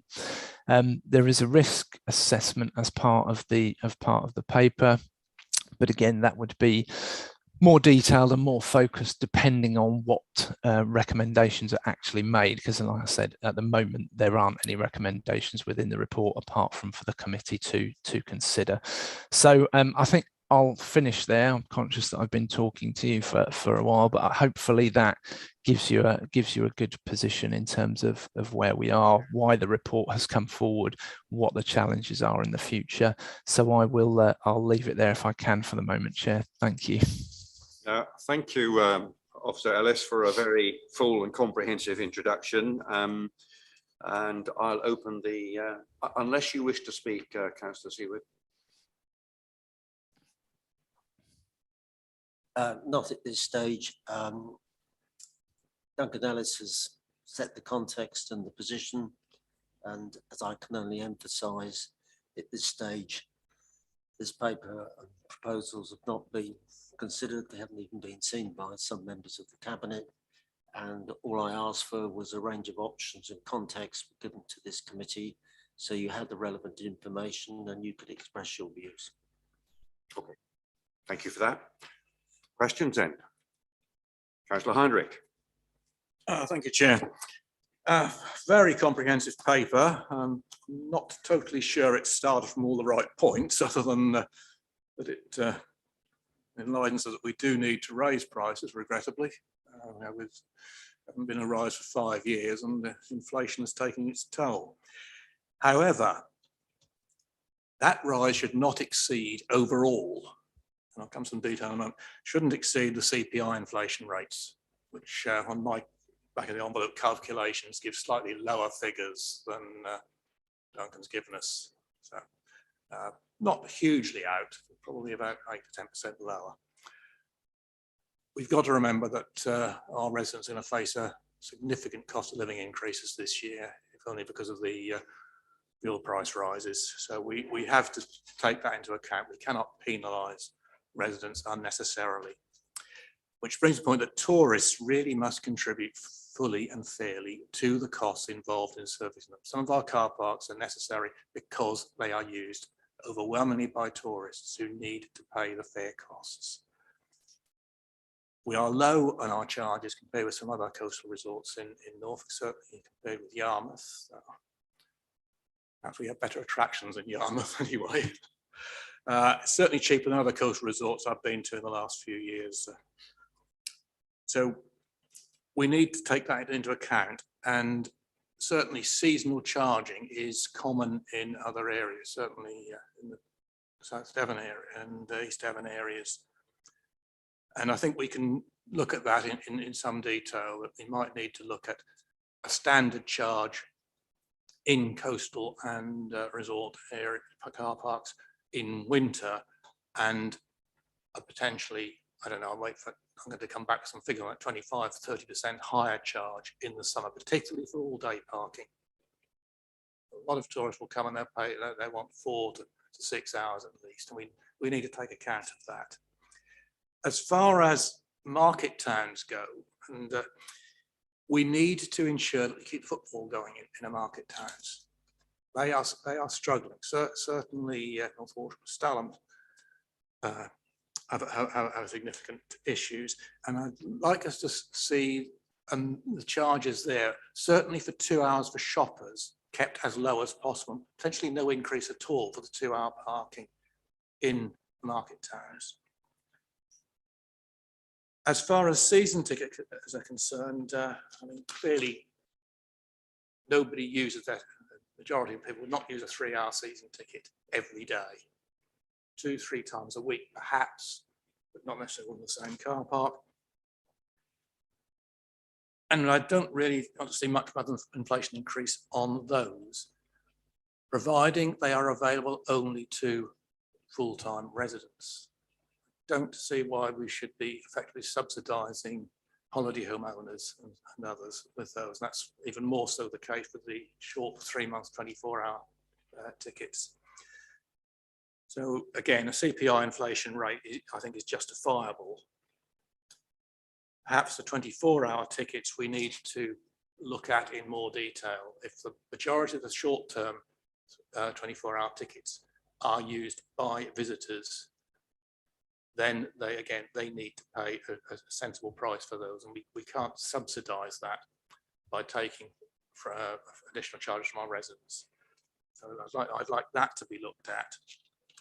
The only other consideration really is evening parking needs to remain free, certainly in the market towns. I think it can be possibly justified in the coast resort, but I'm open to further debate on that one. I'd also like to see free Sunday parking in the market towns if it's affordable. I doubt we're getting much money anyway from that, but it brings people in, to encourage the cafes and other businesses to remain open on a Sunday, and keeps the town alive. So again, I'd like to see something like that. I won't bother going through my figures because I'm sure Duncan will come up with many more in much more detail and much more accurate. But I'd like to see that as a base set of considerations for a further paper to be brought back to Cabinet, to this committee. Thank you. Okay, thank you for that. Some very helpful and stimulating thoughts and proposals there. So thank you for that. Others? Councillor Adams and then Councillor Penfold. Yeah, I'm also absolutely in favour of reasonable but not significant increases. I do feel that they should be possibly focused on our coastal car parks over our standard car parks, and to some extent even the resort car parks, which sometimes do serve a purpose for residents as well. What possibly hasn't been mentioned is we have seen some significant increases in the use of assets, our public toilets. I believe over the pandemic period, we did at some point see a 16% increase in our litter bins. So that obviously has a financial consequence. And given that we haven't increased the costs for some years in that time, we clearly have some cost pressures to cover. I also just wanted to say, I'm encouraged to see strong usage of the free parking facilities in Stalham and North Walsham. I certainly want to see those retained. I don't want us to lose sight of the fact that we do need to look at our car parking strategy in greater detail. So we do need to be more business minded, but not in the way of cutting costs or necessarily targeting additional revenue. I'm more concerned about improving our customer experience of our car parks, and that's something perhaps we haven't thought about in as much detail as we should have done. We perhaps got to move forward and consider new technology, AMPR, with a new order. Obviously, all the signage, there is a cost there, but all the signage has to be refreshed anyway. We mustn't lose out on the opportunity to really push the My Permit app. I know it's possibly not the experience in other towns, but Runton Road, our largest car park in the district, it's not uncommon to see queues 40 deep for those car parking machines, and you do sometimes intervene and say, you know, download the app, you'll actually beat the queue in the time you're downloading the app and paying for parking. Coaches, I don't want to lose sight of that. There are, you know, perhaps opportunities for us to consider coach-friendly status for our resorts. I know they've looked at this in Sheringham. We do have some problems and considerations with our coach parking that they were briefly mentioned by Duncan. And, you know, certainly I think businesses, town and parish councils may be willing to have that dialogue with us. Briefly mentioned in the report is a proposal for residential permits. I really do think we've got to look at that in the future. So, for instance, we do obviously see the impacts on residential roads, particularly between the car parks. So people travel, say from our Brunton Road, well, probably from Meadow, Cadogan Road car park in Cromer, for instance, between the residential roads looking for car parking. And we don't have electronic signage. We've certainly trialed it, I think, with great success over the last year. And those are experiences that we should take forward. Just picking up one point, I think we should only be charging for daytime parking. I don't think we have a strong nighttime economy, and it's something we should be doing everything we can to encourage across the district. There's certainly some misuse of our car parks overnight, which we do need to consider. I'm not sure how extensive it is across the district, but we are seeing increasing amounts of unpermitted motorhome usage of the car parks, which has been considerably difficult to deal with. But one question I did want to ask, on page 17, we have at the very bottom, other income and rentals, and perhaps Duncan could just enlighten me. I presume that doesn't relate to markets. I presume they're dealt with elsewhere. But is this other concessionary usages, pitch rentals? I know, you know, for instance, we've had the circus in Cromer. I just wondered if you could answer that, please. But taking everything into account, I've said, you know, I hope some of those ideas can be taken forward. Okay, many thanks. Okay, thank you very much for your comments. Officer Ellis, are you able to just clarify what that bottom line is on page 17, please? Yes, yeah, what that often relates to is where we have development around car parks and we have contractors and developers that need a site compound. So you'll probably all be aware that a number of years ago there was a development in Fakenham, and a large area of the car park needed to be cordoned off because of where the work was taking place. So what we will do then is to charge the developer a charge per space effectively for the projections of our lost income. So it's quite ad hoc. It depends what's going on. I suppose another example more currently would be in Sheringham in terms of the development around the Shannocks. So yeah, it tends to reflect where we've got adjacent development to our sites and we have to make some provision for health and safety reasons and for site compounds. So if you consider the Shannocks in Sheringham, our adjacent car park really is the only area where you could have a compound to support that site. So we will make a charge so that we are compensated for that loss of income and that impact. So that's what that figure would generally represent. Okay, thank you very much. That explains that. Yeah. Okay, Councillor Penfold. Thank you, Chair, and thank you, Duncan, for a very comprehensive report. The answer to my question may be buried in there. Am I right in thinking that we contract out our car park wardens, inspectors to Kings Lynn Borough Council? Is that right? Okay. Absolutely, yeah. Yeah. So we pay them to do that for us. So is that still that's something that is cost effective going forward? We feel, rather than say bringing that in house as part of our management sort of car park management thoughts. Yeah, I mean, it's an interesting point. I think we have had that agreement and that contract with Kings Lynn for a number of years. They have got a very efficient operation because they do the car parking and then enforcement for Great Yarmouth, for example, as well. They do the on-street enforcement for the county-wide partnership, and they also manage the back office process in terms of the penalty charge notices. So they will deal with all of that, and if any of those cases go to court or they're challenged, Kings Lynn manage all of that process. So they have got that expertise and that back office expertise. But in terms of any contract, I would always say when those come up for renewal, we need to consider the options. So there are options around all of those things. Councillor Adams mentioned ANPR earlier, and it's something I've discussed with officers over the last couple of years. Actually, I think at the moment legislation precludes a local authority from operating ANPR systems on their car parks, but I think there are models where you could put car parking into a separate company, and then the legislation surrounding that is different. So there is a potential opportunity to do that. It's not to say that the legislation wouldn't change, but I think where there are local authorities that are connected at arm's length with those, they are held in separate companies. So if there was a provision, for example, in the future of ANPR, then your enforcement would be slightly different and you'd have different arrangements, because then you're not looking for ticket infringements, but there is still the management of parking.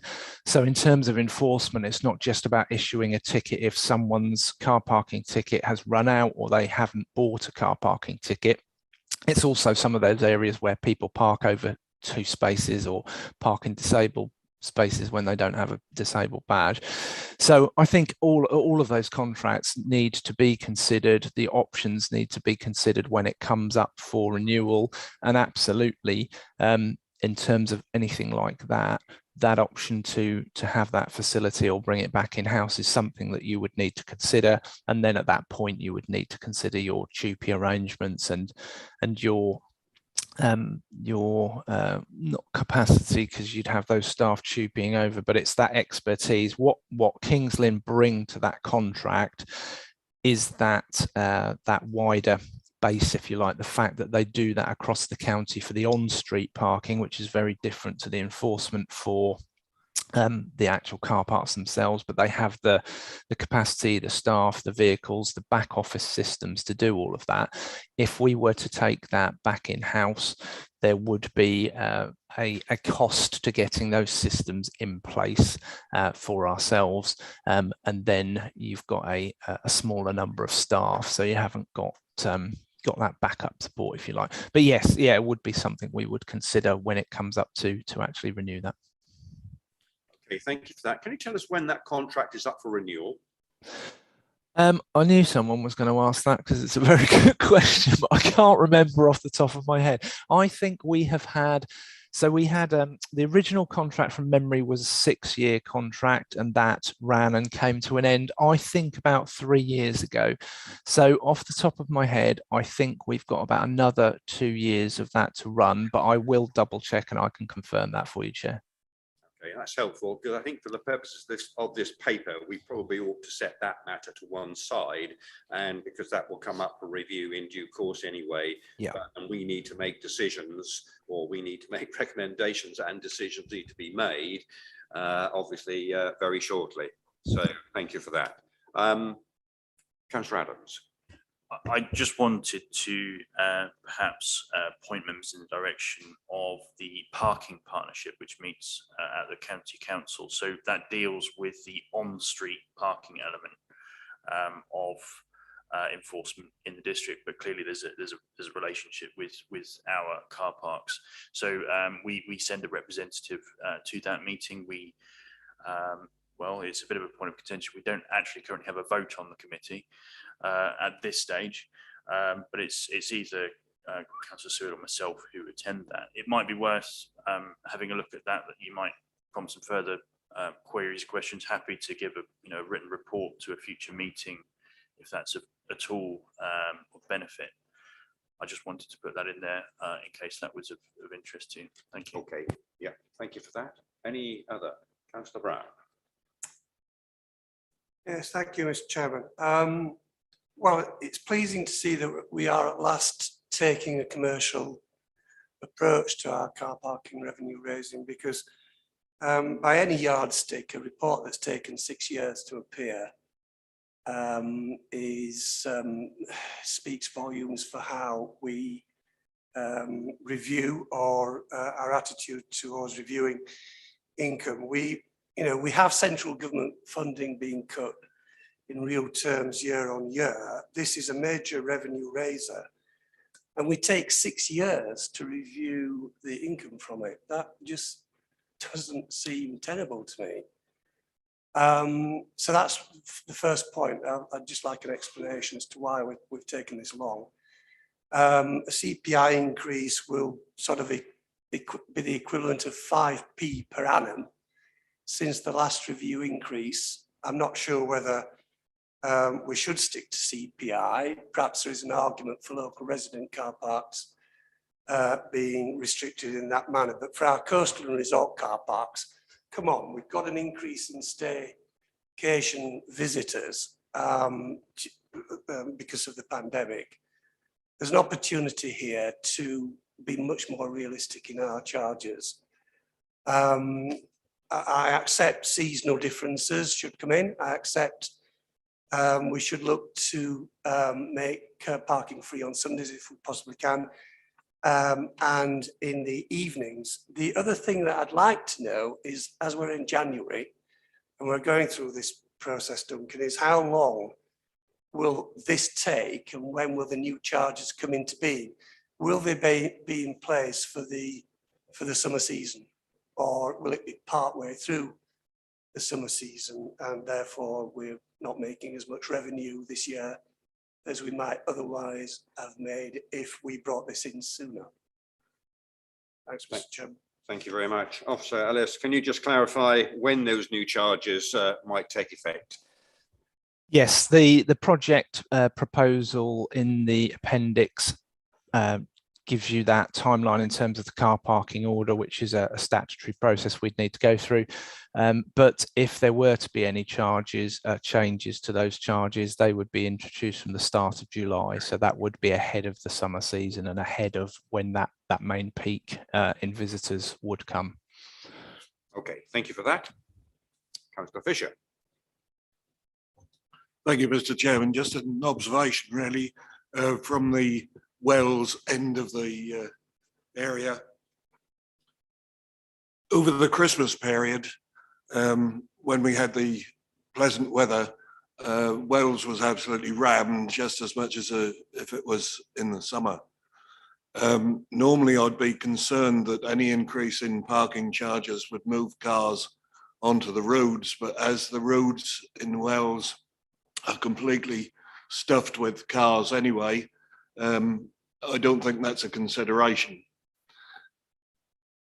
And I suppose what I'm saying is we need to weight any charge increases to our visitors, as nothing seems to deter them from coming to Wells. There must be some draw there other than French's fish and chips. Thank you. Thank you for that. Yes, I'm sure Wells has a very distinct pull, and yes, there's pluses and minuses to that. Councillor Cushing. Thank you, Mr. Chairman.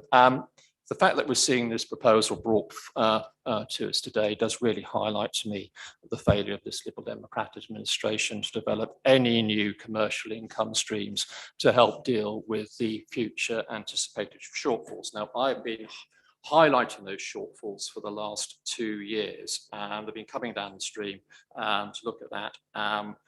All we have as an alternative now is to perhaps go back and try and extract more milk out of the golden cow of our car parks. So anyway, I have to say one thing I do want a specific question I do have on this is look at page 33. And it actually says a proposal that nobody's mentioned here today, that is to actually employ an extra 2 officers. One is a manager, one is an assistant, one at 51 grand, one at 39 grand. So it's a total of 90 grand. I mean, it absolutely beggars belief that we're looking to actually potentially increase car parking charges and give a fair chunk of that to additional officers in this council. And God knows this administration has plenty of form in terms of creating new roles, management roles, which is actually only going to increase the burden to residents and taxpayers going forward. So I'd like to actually get a comment in terms of actually how seriously that is being considered. Thank you. Okay, thank you. Councillor Holiday. Mr. Chair, sorry, could I just make a point of order? As your vice chairman, that you and I have discussed that it's inappropriate to politicise this committee. So I'd just like to pull Councillor Cushing up on that. The scoring of cheap political points like that is not something that this committee should be about. And we've discussed that at length, and we are trying to move away from that and be more mature. Thank you. I think, I think we did certainly, when we started the committee, we did sign up to being apolitical, let's put it that way. And I think that is something that we need to observe, and we'll, I think, concentrate on the substance of the paper in this particular case. So I think you've raised some very valid points in relation to particularly the 2 new posts. So your point is accepted. Councillor Holiday. Thank you, Chair. I'm definitely with not with the shoulder sort of approach, because I think the place is we're rammed with visitors year round. Actually, I mean, Blakeney, Clyde, we've had people all the way around. I think we should charge the same year round. Yep. And I think, can we be a little bit more strategic? For example, definitely no charges for Sundays in some market towns, but Holt, for example, is very busy on a Sunday, and it could certainly take a pretty high charge. I don't know if it's defined as a resort or coastal, but certainly the cars parking, I think, would notice quite a high charge for parking there. So I think we need to be a little bit more flexible, but I think I'm definitely on the approach of looking at the visitors for paying more, making sure we don't disadvantage the market towns when they're empty, but then looking at them a little bit more carefully, because sometimes they will be busy when you won't expect them.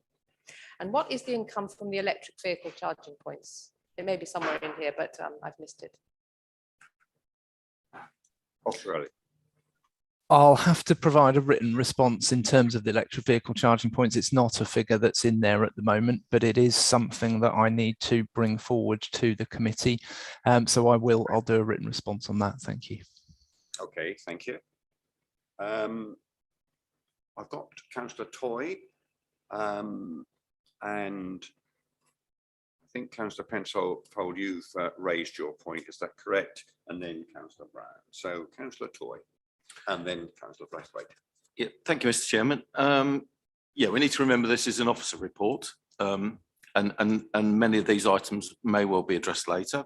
For example, I'm referring to a report here that was done in 2015 for the Welsh Government around this very subject. It says car parking charges should not be viewed in isolation from other factors, availability of parking, signage, etc. Local authorities should be encouraged to consider the impacts of car parking charges. And actually, they have a list in here of the importance to people coming to towns and using parking. And actually, there is the availability of spaces, restriction on parking, proximity, signage. They're all more important things that will determine how people park. So, in summary, as I view it at the moment, the increase of the charges will have limited effect on visitor numbers. It won't stop people coming.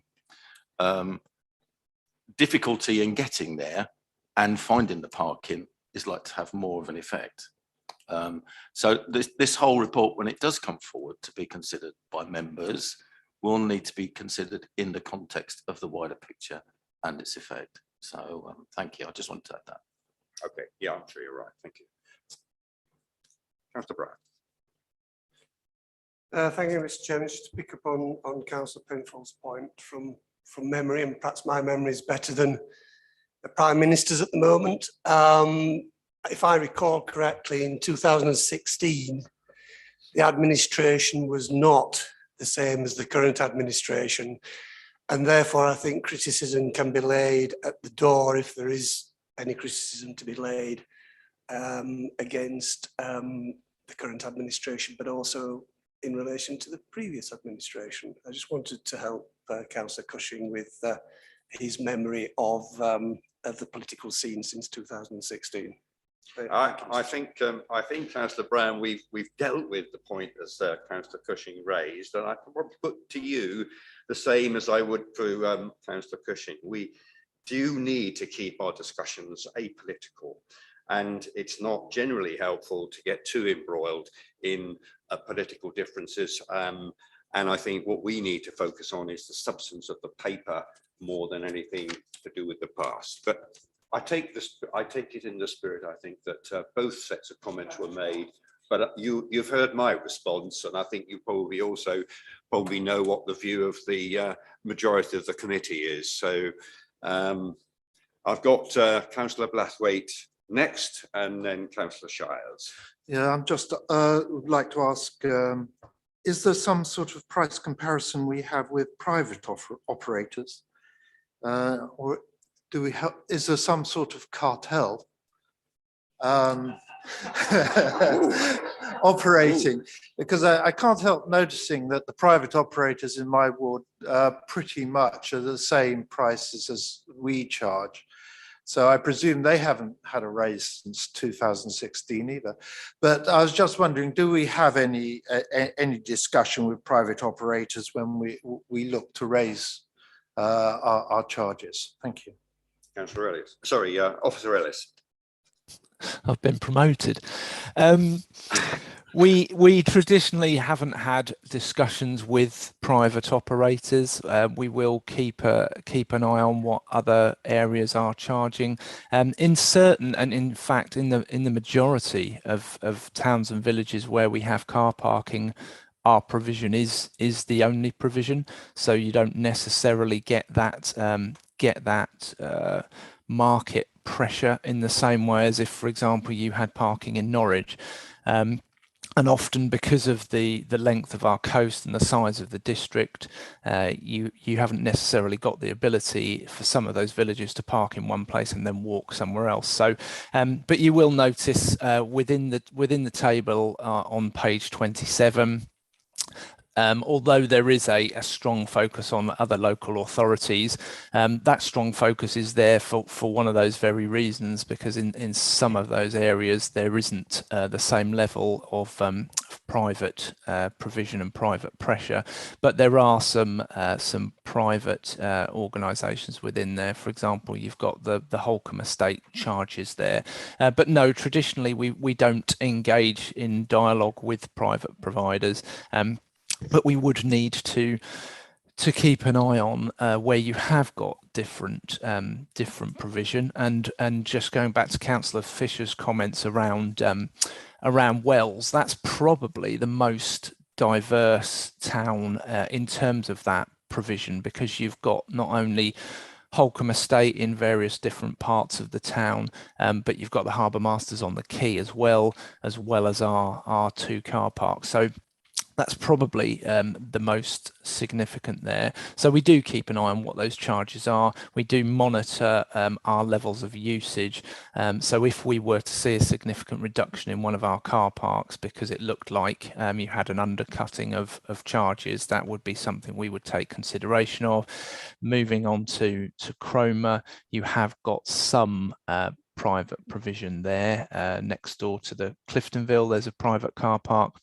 but I can't think of any others in the Cromer town. So that competition and that market is somewhat limited.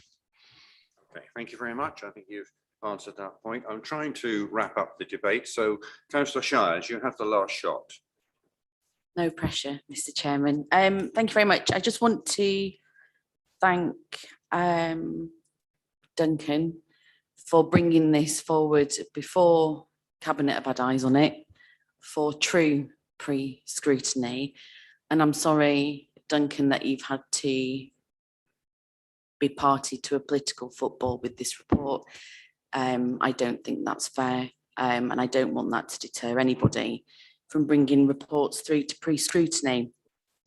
Just doing a quick dirty calculation, Duncan would probably be better at it than me. If over the last 5 years we'd have done the 3.5% rise on car parking fees, we would have seen an extra 1.5 million generated for the district. That's a very dirty calculation. I apologise if I'm wrong on there, Duncan. So I do feel like whilst we need to protect our residents from any increases, as members have said here, we do need to look at how we can generate income to offset the cost of tourism across the district, as well as Councillor Adams has mentioned. That's all I have to add. Thank you, Mr. Chairman. Okay, thank you for that. Again, this is about looking forward and not looking backwards. So thank you very much for the various proposals that are being put forward. I'm going to try and summarise, I think, if I can. I'm detecting a general feeling that you would like to see increases. Probably in the options that are expressed in the paper, are we looking more at options 1B than 1A? And if that is the case, we've had mentions of CPI, and I think mentions of at least CPI. Is that some sort of guidance that you'd like to follow? Also, in relation to option 2, which relates, I believe, to the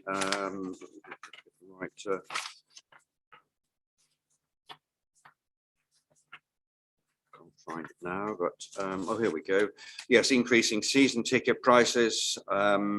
So option 1B would certainly include the consideration of seasonal parking, which has been mentioned, and I think that there's some merit in that with regard to trying to support the shoulder season. And so are we looking then more towards option 1B and option 2 in our deliberation so far? I'm sorry, I'm being sort of shined out of the view at the moment, but is that something that you would find supportable? Yeah. Okay. Well, I think, Chairman, if I may, I think that that covers broadly what I'm proposing. I would like to see it considerably strengthened in relation to the shoppers' car parks and yes, minimising any impact on shopping and business as far as possible. My reading of option 1B was that would take that into account, but you've made the point. Yeah, just wish to emphasise that again. Yeah, you've made the point. And the other point that I think we haven't really discussed very much at all, and that is in relation to the 2 posts that have been proposed. And I think, without wanting to get into any debate about it, I hope that we would all kind of subscribe to the view that if there is a case to be made in terms of 2 such posts, then they do need to pay for themselves. And so therefore, if a case can be brought which shows that, and I use some of the words that Officer Ellis referred to, which was potentially, I think we need to have some more substance than potential. We need some we need to be confident that there are revenue streams that could be raised by those posts, and that would be more than pay for themselves. So there would be a net revenue income stream from those posts. And I think that's probably the kind of general guidance that I would apply across to any part of the council, unless you can show the the delivery, whether that be in financial terms or whether that be in some other quantifiable terms, that does need a strong case to justify. And on the strength of what I've seen in this paper, I don't see that substance yet. That doesn't mean to say it's not there, it's just not been articulated. So are those the kind of proposals that you would find supportable?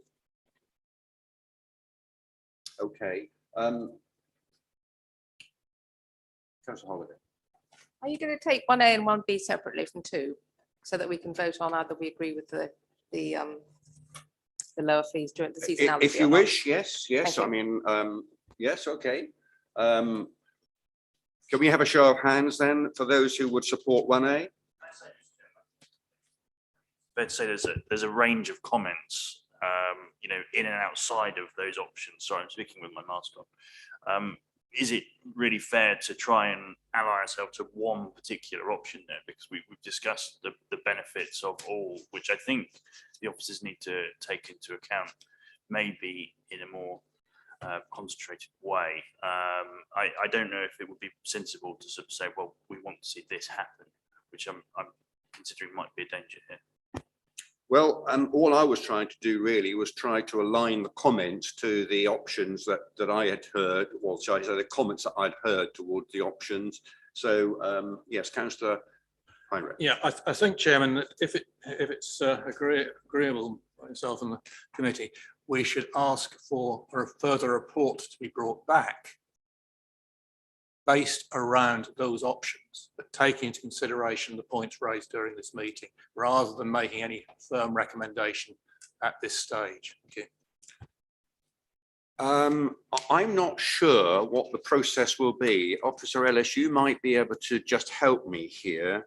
My understanding is that this pre-scrutiny effectively will come up with a number of comments and recommendations, and those will be considered in the course of progressing this to the next stage, which will presumably put proposals to Cabinet. Is that correct?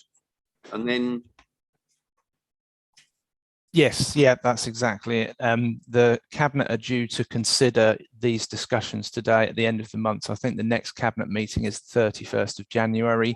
And in terms of process, Cabinet, if Cabinet were minded to support any changes, there would be a recommendation to full council, because full council is the decision-making body in relation to changing this policy. If, just to pick up on Councillor Heinrich's comments about bringing a report back to ONS, the difficulty that would present in terms of changing options in terms of the timescales is that at the moment the timeline is trying to introduce any changes from July of this year. If we were to bring further reports back to overview and scrutiny, that would then impact on that timeline. So we wouldn't be able to introduce those charges at that point, because we have to go through a statutory consultation period in terms of the car park order. But I can, in terms of the options that are presented to Cabinet, I can summarise differently. I think you've tried to do a good job in terms of pulling together those conversations that have been had today. But yes, I think there is a difficulty in bringing further reports back to scrutiny just because of that timeline, effectively. Yeah. Okay. Thank you. I mean, I think just to take it a stage further, I don't think it would be helpful to kind of disrupt that timescale. But of course, we're seeing this as pre-scrutiny. We don't know what's going to happen to these recommendations at Cabinet. They may be completely changed. But we have an opportunity at the end of the process, as scrutiny does, to say whether we support the decisions that have been taken or not. Now, what will happen after that is another matter altogether, but that wouldn't delay the start of the seasonal increase, if you like, but nor would it deny scrutiny from voicing a view of what the eventual outcomes and implementation was. Chairman, I wonder then whether recommendations should look more at recommending that we ask for options 1B and 2 to be merged in line with the discussions that have taken place today. And so that report is then revised around on that basis before it goes to cabinet. Would that be feasible? I think that was really what I was saying. I was taking the two, and I've heard discussions which support both of those significantly. So yeah, I don't see that's not a problem. I don't think. But I think just picking up on what Councillor Holliday's just proposed, I think there is a discussion to be had around whether it's worth voting on one or the other. But majority of the view that I see at them, I've heard at the moment, is towards 1B and 2. So of course you have the opportunity of voting according to your views on that. So that's the proposal that I think is emerging, that we vote on the 1B and 2. And also we express a view with regard to the two proposed posts, that a case be brought, or a case which justifies that be brought in due course, or it wouldn't necessarily be brought to us, but what we would want to see ultimately, and this might well be in the post implementation scrutiny of the if that wasn't followed, we might have a view to express about that. So are we comfortable with that as a proposal? That we take a vote to, much as Councillor Heinrich has outlined, that we would want to see work done to develop increases along the lines of CPI, using the principles in option B and 2. That's pretty much the substance of it. Are we comfortable with that? Can I have a proposal? So we're not voting on 1A at all, Mr. Chairman, is that what we're saying? Sorry? We're not voting on option 1A at all? No, because I think the proposal at the moment is for B and 2 at the moment. So how We will can have people another- in we can have future another know proposal if we wish. whether we've considered 1A? How will the record show that we've considered and rejected 1A if we're only voting on 1B and 2? Am I missing something here? If you would like to propose 1A. Yeah, I will propose 1A. Could I just suggest that rather than making a kind of formal proposal to vote on 1A, that you have an informal show of hands on support for each option? So then you would know where the kind of majority lies, I suppose, before a formal proposal is considered. Fine, let's do that. A show for 1B and 2.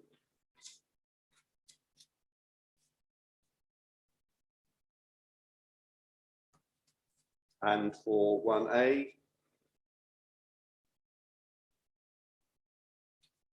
Okay. Is that sufficient for you to? I think that's clear now that where the committee lies is you look to be on the first option. Right, okay.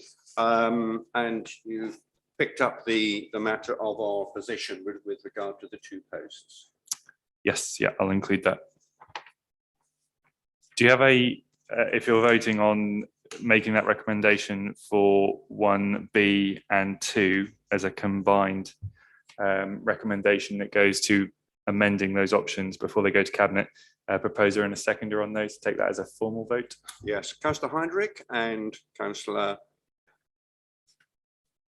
Help me out, Spagnola. Look at the crib sheet, Mr. Chair. There's a crib sheet there. Senior moments. Right, we're there. Has there been so we're taking that number of 8 votes for that recommendation? You want a show of hands? A show of hands would be helpful, yeah, to see. Yeah.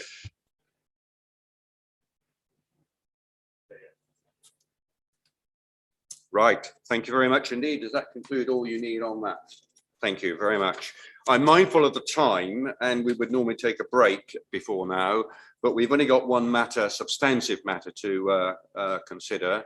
Are we content to just carry on and do that and then finish us a bit earlier. Comfortable?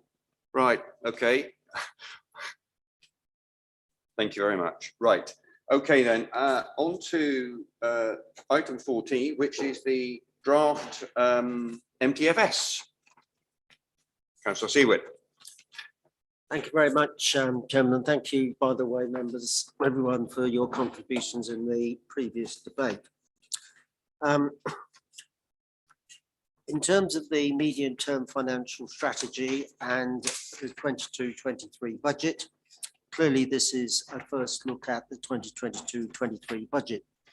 I think I have to say to the committee is that trying to balance a budget, we are dealing with somewhat very restricted timescales. The provisional local government settlement came in on December the 16th. You have to prepare papers for this committee somewhere around the 5th or 6th of January. There's a Christmas break in the middle, and therefore time is very restricted in terms of how much we can bring to this committee at this stage. And certainly I am still in the process of discussing the details of the 22-23 budget, not in so much in terms of its balancing, but in terms of some of the detail and the content. The key thing in this, I think, is Appendix A, the General Fund Summary, which is set out in hard copies on page 57 of the papers. Because this does set out moving forward where we are going. Now, it's pretty stark, really. If you look at the net operating expenditure, leaving aside the movements in and out of reserves, it's a pretty stable position in terms of our own costs. We're not sort of having a significant increase in costs of running this council. What is stark in this report is that if you go to the bottom of that page and you look at the sources of income. Could you just pull your mic down when your head is down? It's right, sorry, Chairman. What it's actually saying is that if we lose revenue support grant, the new homes bonus, rural services delivery, the lower tier services grant, the return national homes bonus and the lower tier services grant again, that you actually lose in 23-24 over 1.8 million pounds, which is almost what the deficit is. And of course, if you look at the retained business rates, if in fact that works to this council's disadvantage, you lose another million. So a lot of these deficits, by and large, centre around what future support we might get from central government, and whether or not we will suffer badly as a result of the retained business rates review, the fair funding review, and so on. Now, there are various caveats in this report in terms of what could happen moving forward. And the officers quite rightly say that there is a possibility, particularly with the fair funding review on page 61, that this actually won't come in April 23, but it could be deferred till April 25 or 24.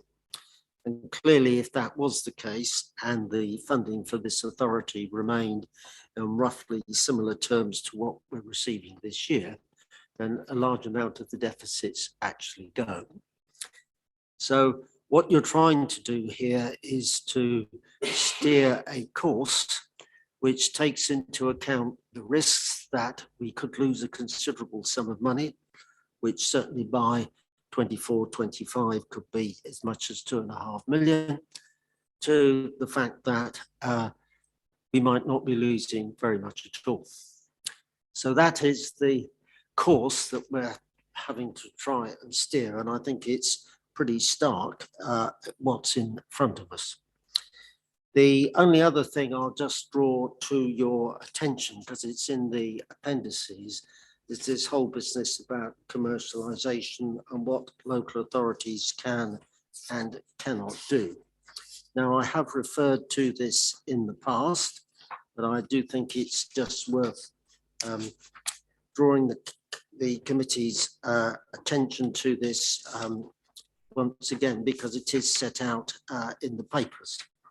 Simple fact of the matter is that this council administration would have preferred to have had a real drive in terms of commercial investments to improve our income streams. It's something that other authorities of different political persuasions have done very successfully over the past decade or two. Unfortunately, where you have projects which are essentially around income growth, either in your capital budget, or you actually want to borrow money from the public sector loans board to do that, we're no longer able to do so. So that avenue to generate income has gone. Put it in very simple terms, buying up public houses, shops, hotels, sports facilities, leisure facilities, or anything else to generate income for this council, we can no longer do. And therefore, that option for us to raise income and to raise revenue is simply gone. I would hope at some point that those rules can be relaxed. And I think there will be plenty of councils who rely heavily on those streams and have successfully developed those over the years, will be wanting that to happen. I would welcome it, because I think then we could have a much wider option available to us to raise income for this council and not have to simply rely all the time on the traditional methods, some of which referred to in the previous discussion. So that is my introduction to this. Lucy Hume is here today if she wishes to add some further comments, and certainly to answer some of the more detailed technical questions. Thank you. Thank you, Councillor Seawood. Can I just clarify one part of what you said in respect of income streams? My understanding is that councils are not allowed to borrow money to fund projects or schemes that were aimed to generate income, but they can raise new income streams using their own resources. Is that the case? That's my understanding, because we would only, but in order, most councils, in order to raise new income streams, have borrowed money. And but if we want to borrow money from the Public Works Loan Board, even if it's not for an income generating project, we could be in difficulty if we've got something in our own capital programme. But I'll let Lucy Hume answer that one.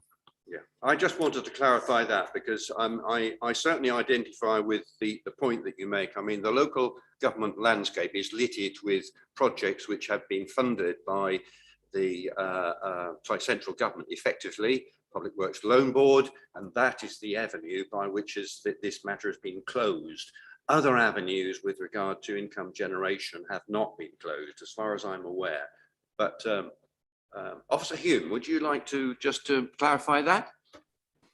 Yes, of course, I'm happy to. So essentially, the Public Works Loan Board will effectively now ban any local authority who undertakes commercial capital projects, will ban them from borrowing from Public Works Loan Board for any purpose at all. So we wouldn't be able to borrow from the PWLB for a commercial project. And if we decided to fund that commercial project through a different avenue, we would then not be able to borrow from the PWLB at all. Now that does create us somewhat of an issue on the basis that the PWLB is the most easily accessible form of debt for us. It's quite stable. The rates are fairly reasonable, and you make an application and then 5 days later the money kind of appears within your bank account. So that it's quite a prudent and easy way of getting the funds. So obviously, if we decide to undertake commercial projects, the issue we have is not only how do we finance that particular project, is then how do we finance everything else that we have in our capital programme at the same time. So if we wanted to undertake any particular large housing related projects, for example, regeneration type projects, that might require resources above what we already have, we would have to be very clear about where we would be getting that resource from before we undertook any commercial projects, just because we would close off that avenue of funding just entirely. So just to clarify that point. Yeah, I think basically putting that into very simple terms, we can cut our garment according to our cloth and nothing more. Right, okay, thank you. Was there anything else you want to add in connection with the broader paper? Sorry, not at this stage. I don't know if Lucy Hume wishes to add anything. It was just to add that this is the second year in a row we have presented the draft MTFS and budget figures as the same paper. So I just wondered if it might be helpful to just make members aware of kind of which section is which, really. So if you're wanting to look at the draft 22-23 budget figures, I'd recommend you kind of focus your attentions on appendices A, C and D, and then the rest of the report, including appendices B and E, relate primarily to the medium-term financial strategy draft element of the paper. Yep, that's understood. Thank you for that. Right. Any questions in relation to this?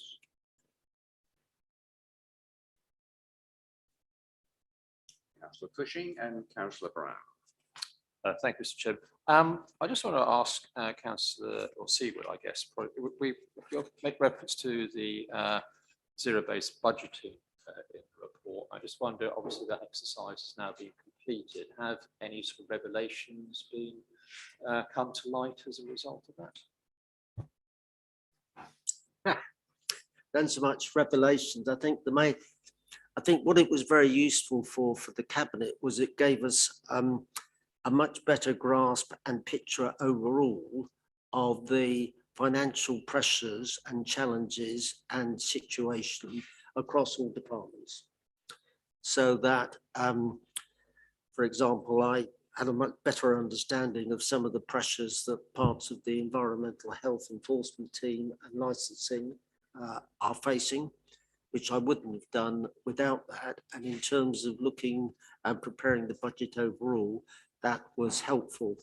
But it also sort of pulled out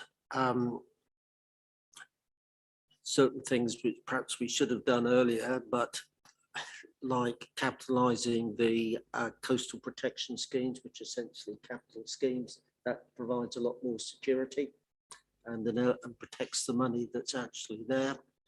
So there was also that benefit to us as well. And also in terms of ensuring that where we wanted to have any growth or priority, that they were very much tied to the corporate priorities of the council. They weren't something else. And I do note what you said about the 2 posts on car parking earlier on. So that was another thing. So that what it was for me. Just trying to think, it's only Lucy Shards is the other cabinet member. I don't know if Lucy Hume or Duncan wish to add anything. Officer Hume, would you wish to add anything to what's been said? Just to say that sort of when we undertook this exercise, it was obviously the first time we'd done this as a council, and the service managers who were preparing their individual budgets kind of had the task really of telling us what effectively they actually needed to spend. So going completely back to the drawing board and telling us what they needed in the context of the corporate plan.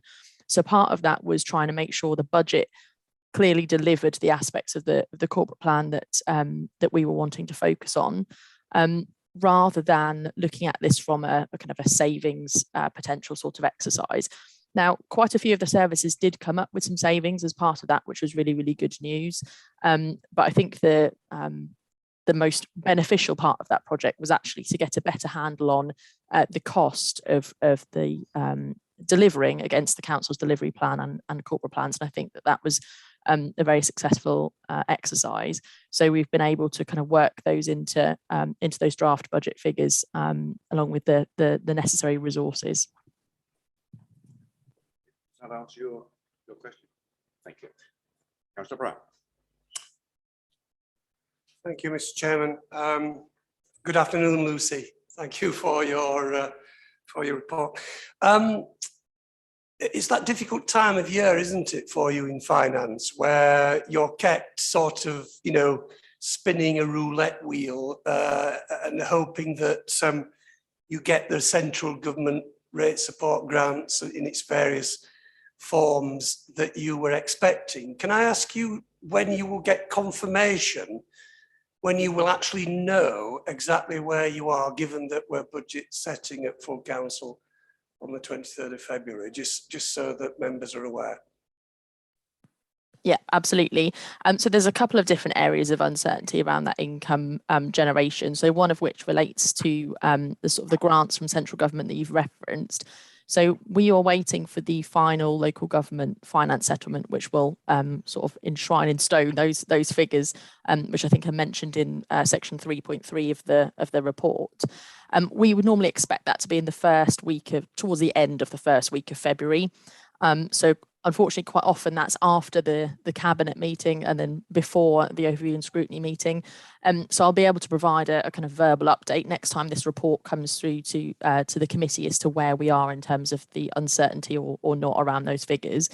I think the other two areas, just to highlight, are business rates.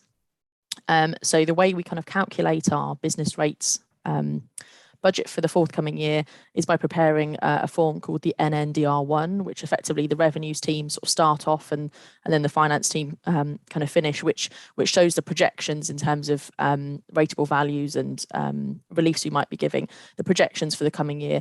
That is normally completed towards the end of the month, so we haven't got those final figures yet. So the business rates figures, which you will see within Appendix A, are also kind of draft uncertain figures at this point.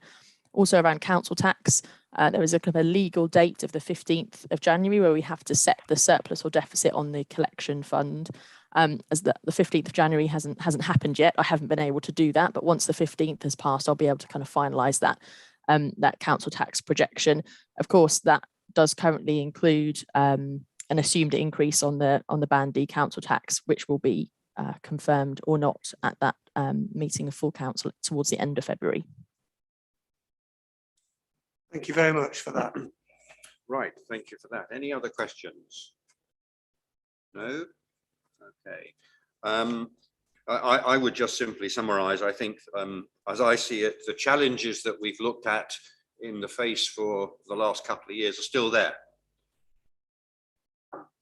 And therein, I think, lies a message that sooner or later we may face greater challenges than we have in the current year or indeed the next year.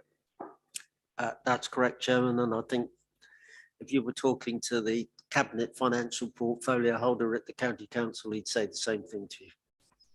I think we would be talking a different story there as well. Right, okay. So we are asked to note the contents of the report. So could I just have a show of hands then, please, on those who would note the contents of the report. Thank you. That looked like unanimous to me. Thank you. Now that completes the substantive items of our business. That moves us on now to the Cabinet Work Programme and the Committee Work Programme.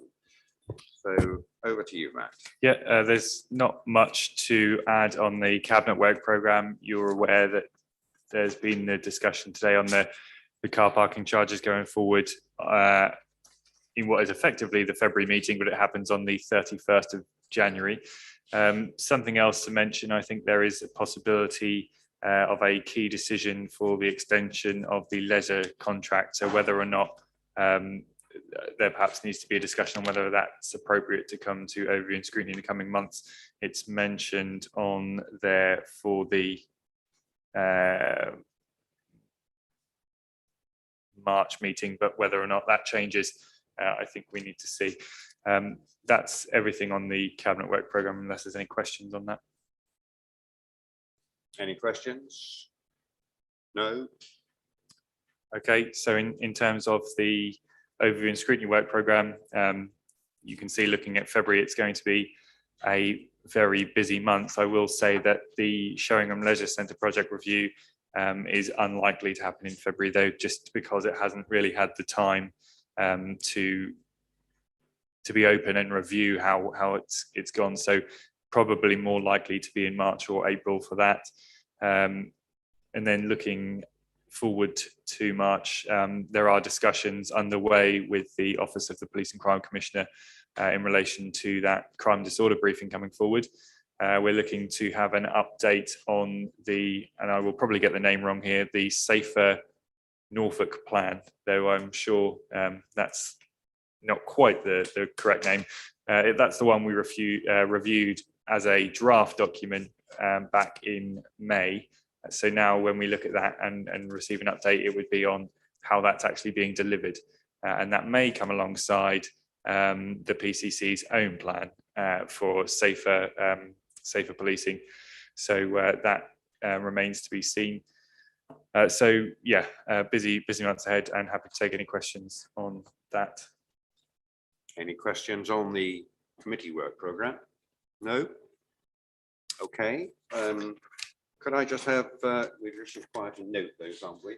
Yeah, I think might just be something to add with regards to the actions log. Yep. I'm still in the process of trying to arrange that LG Inform benchmarking briefing. Yep.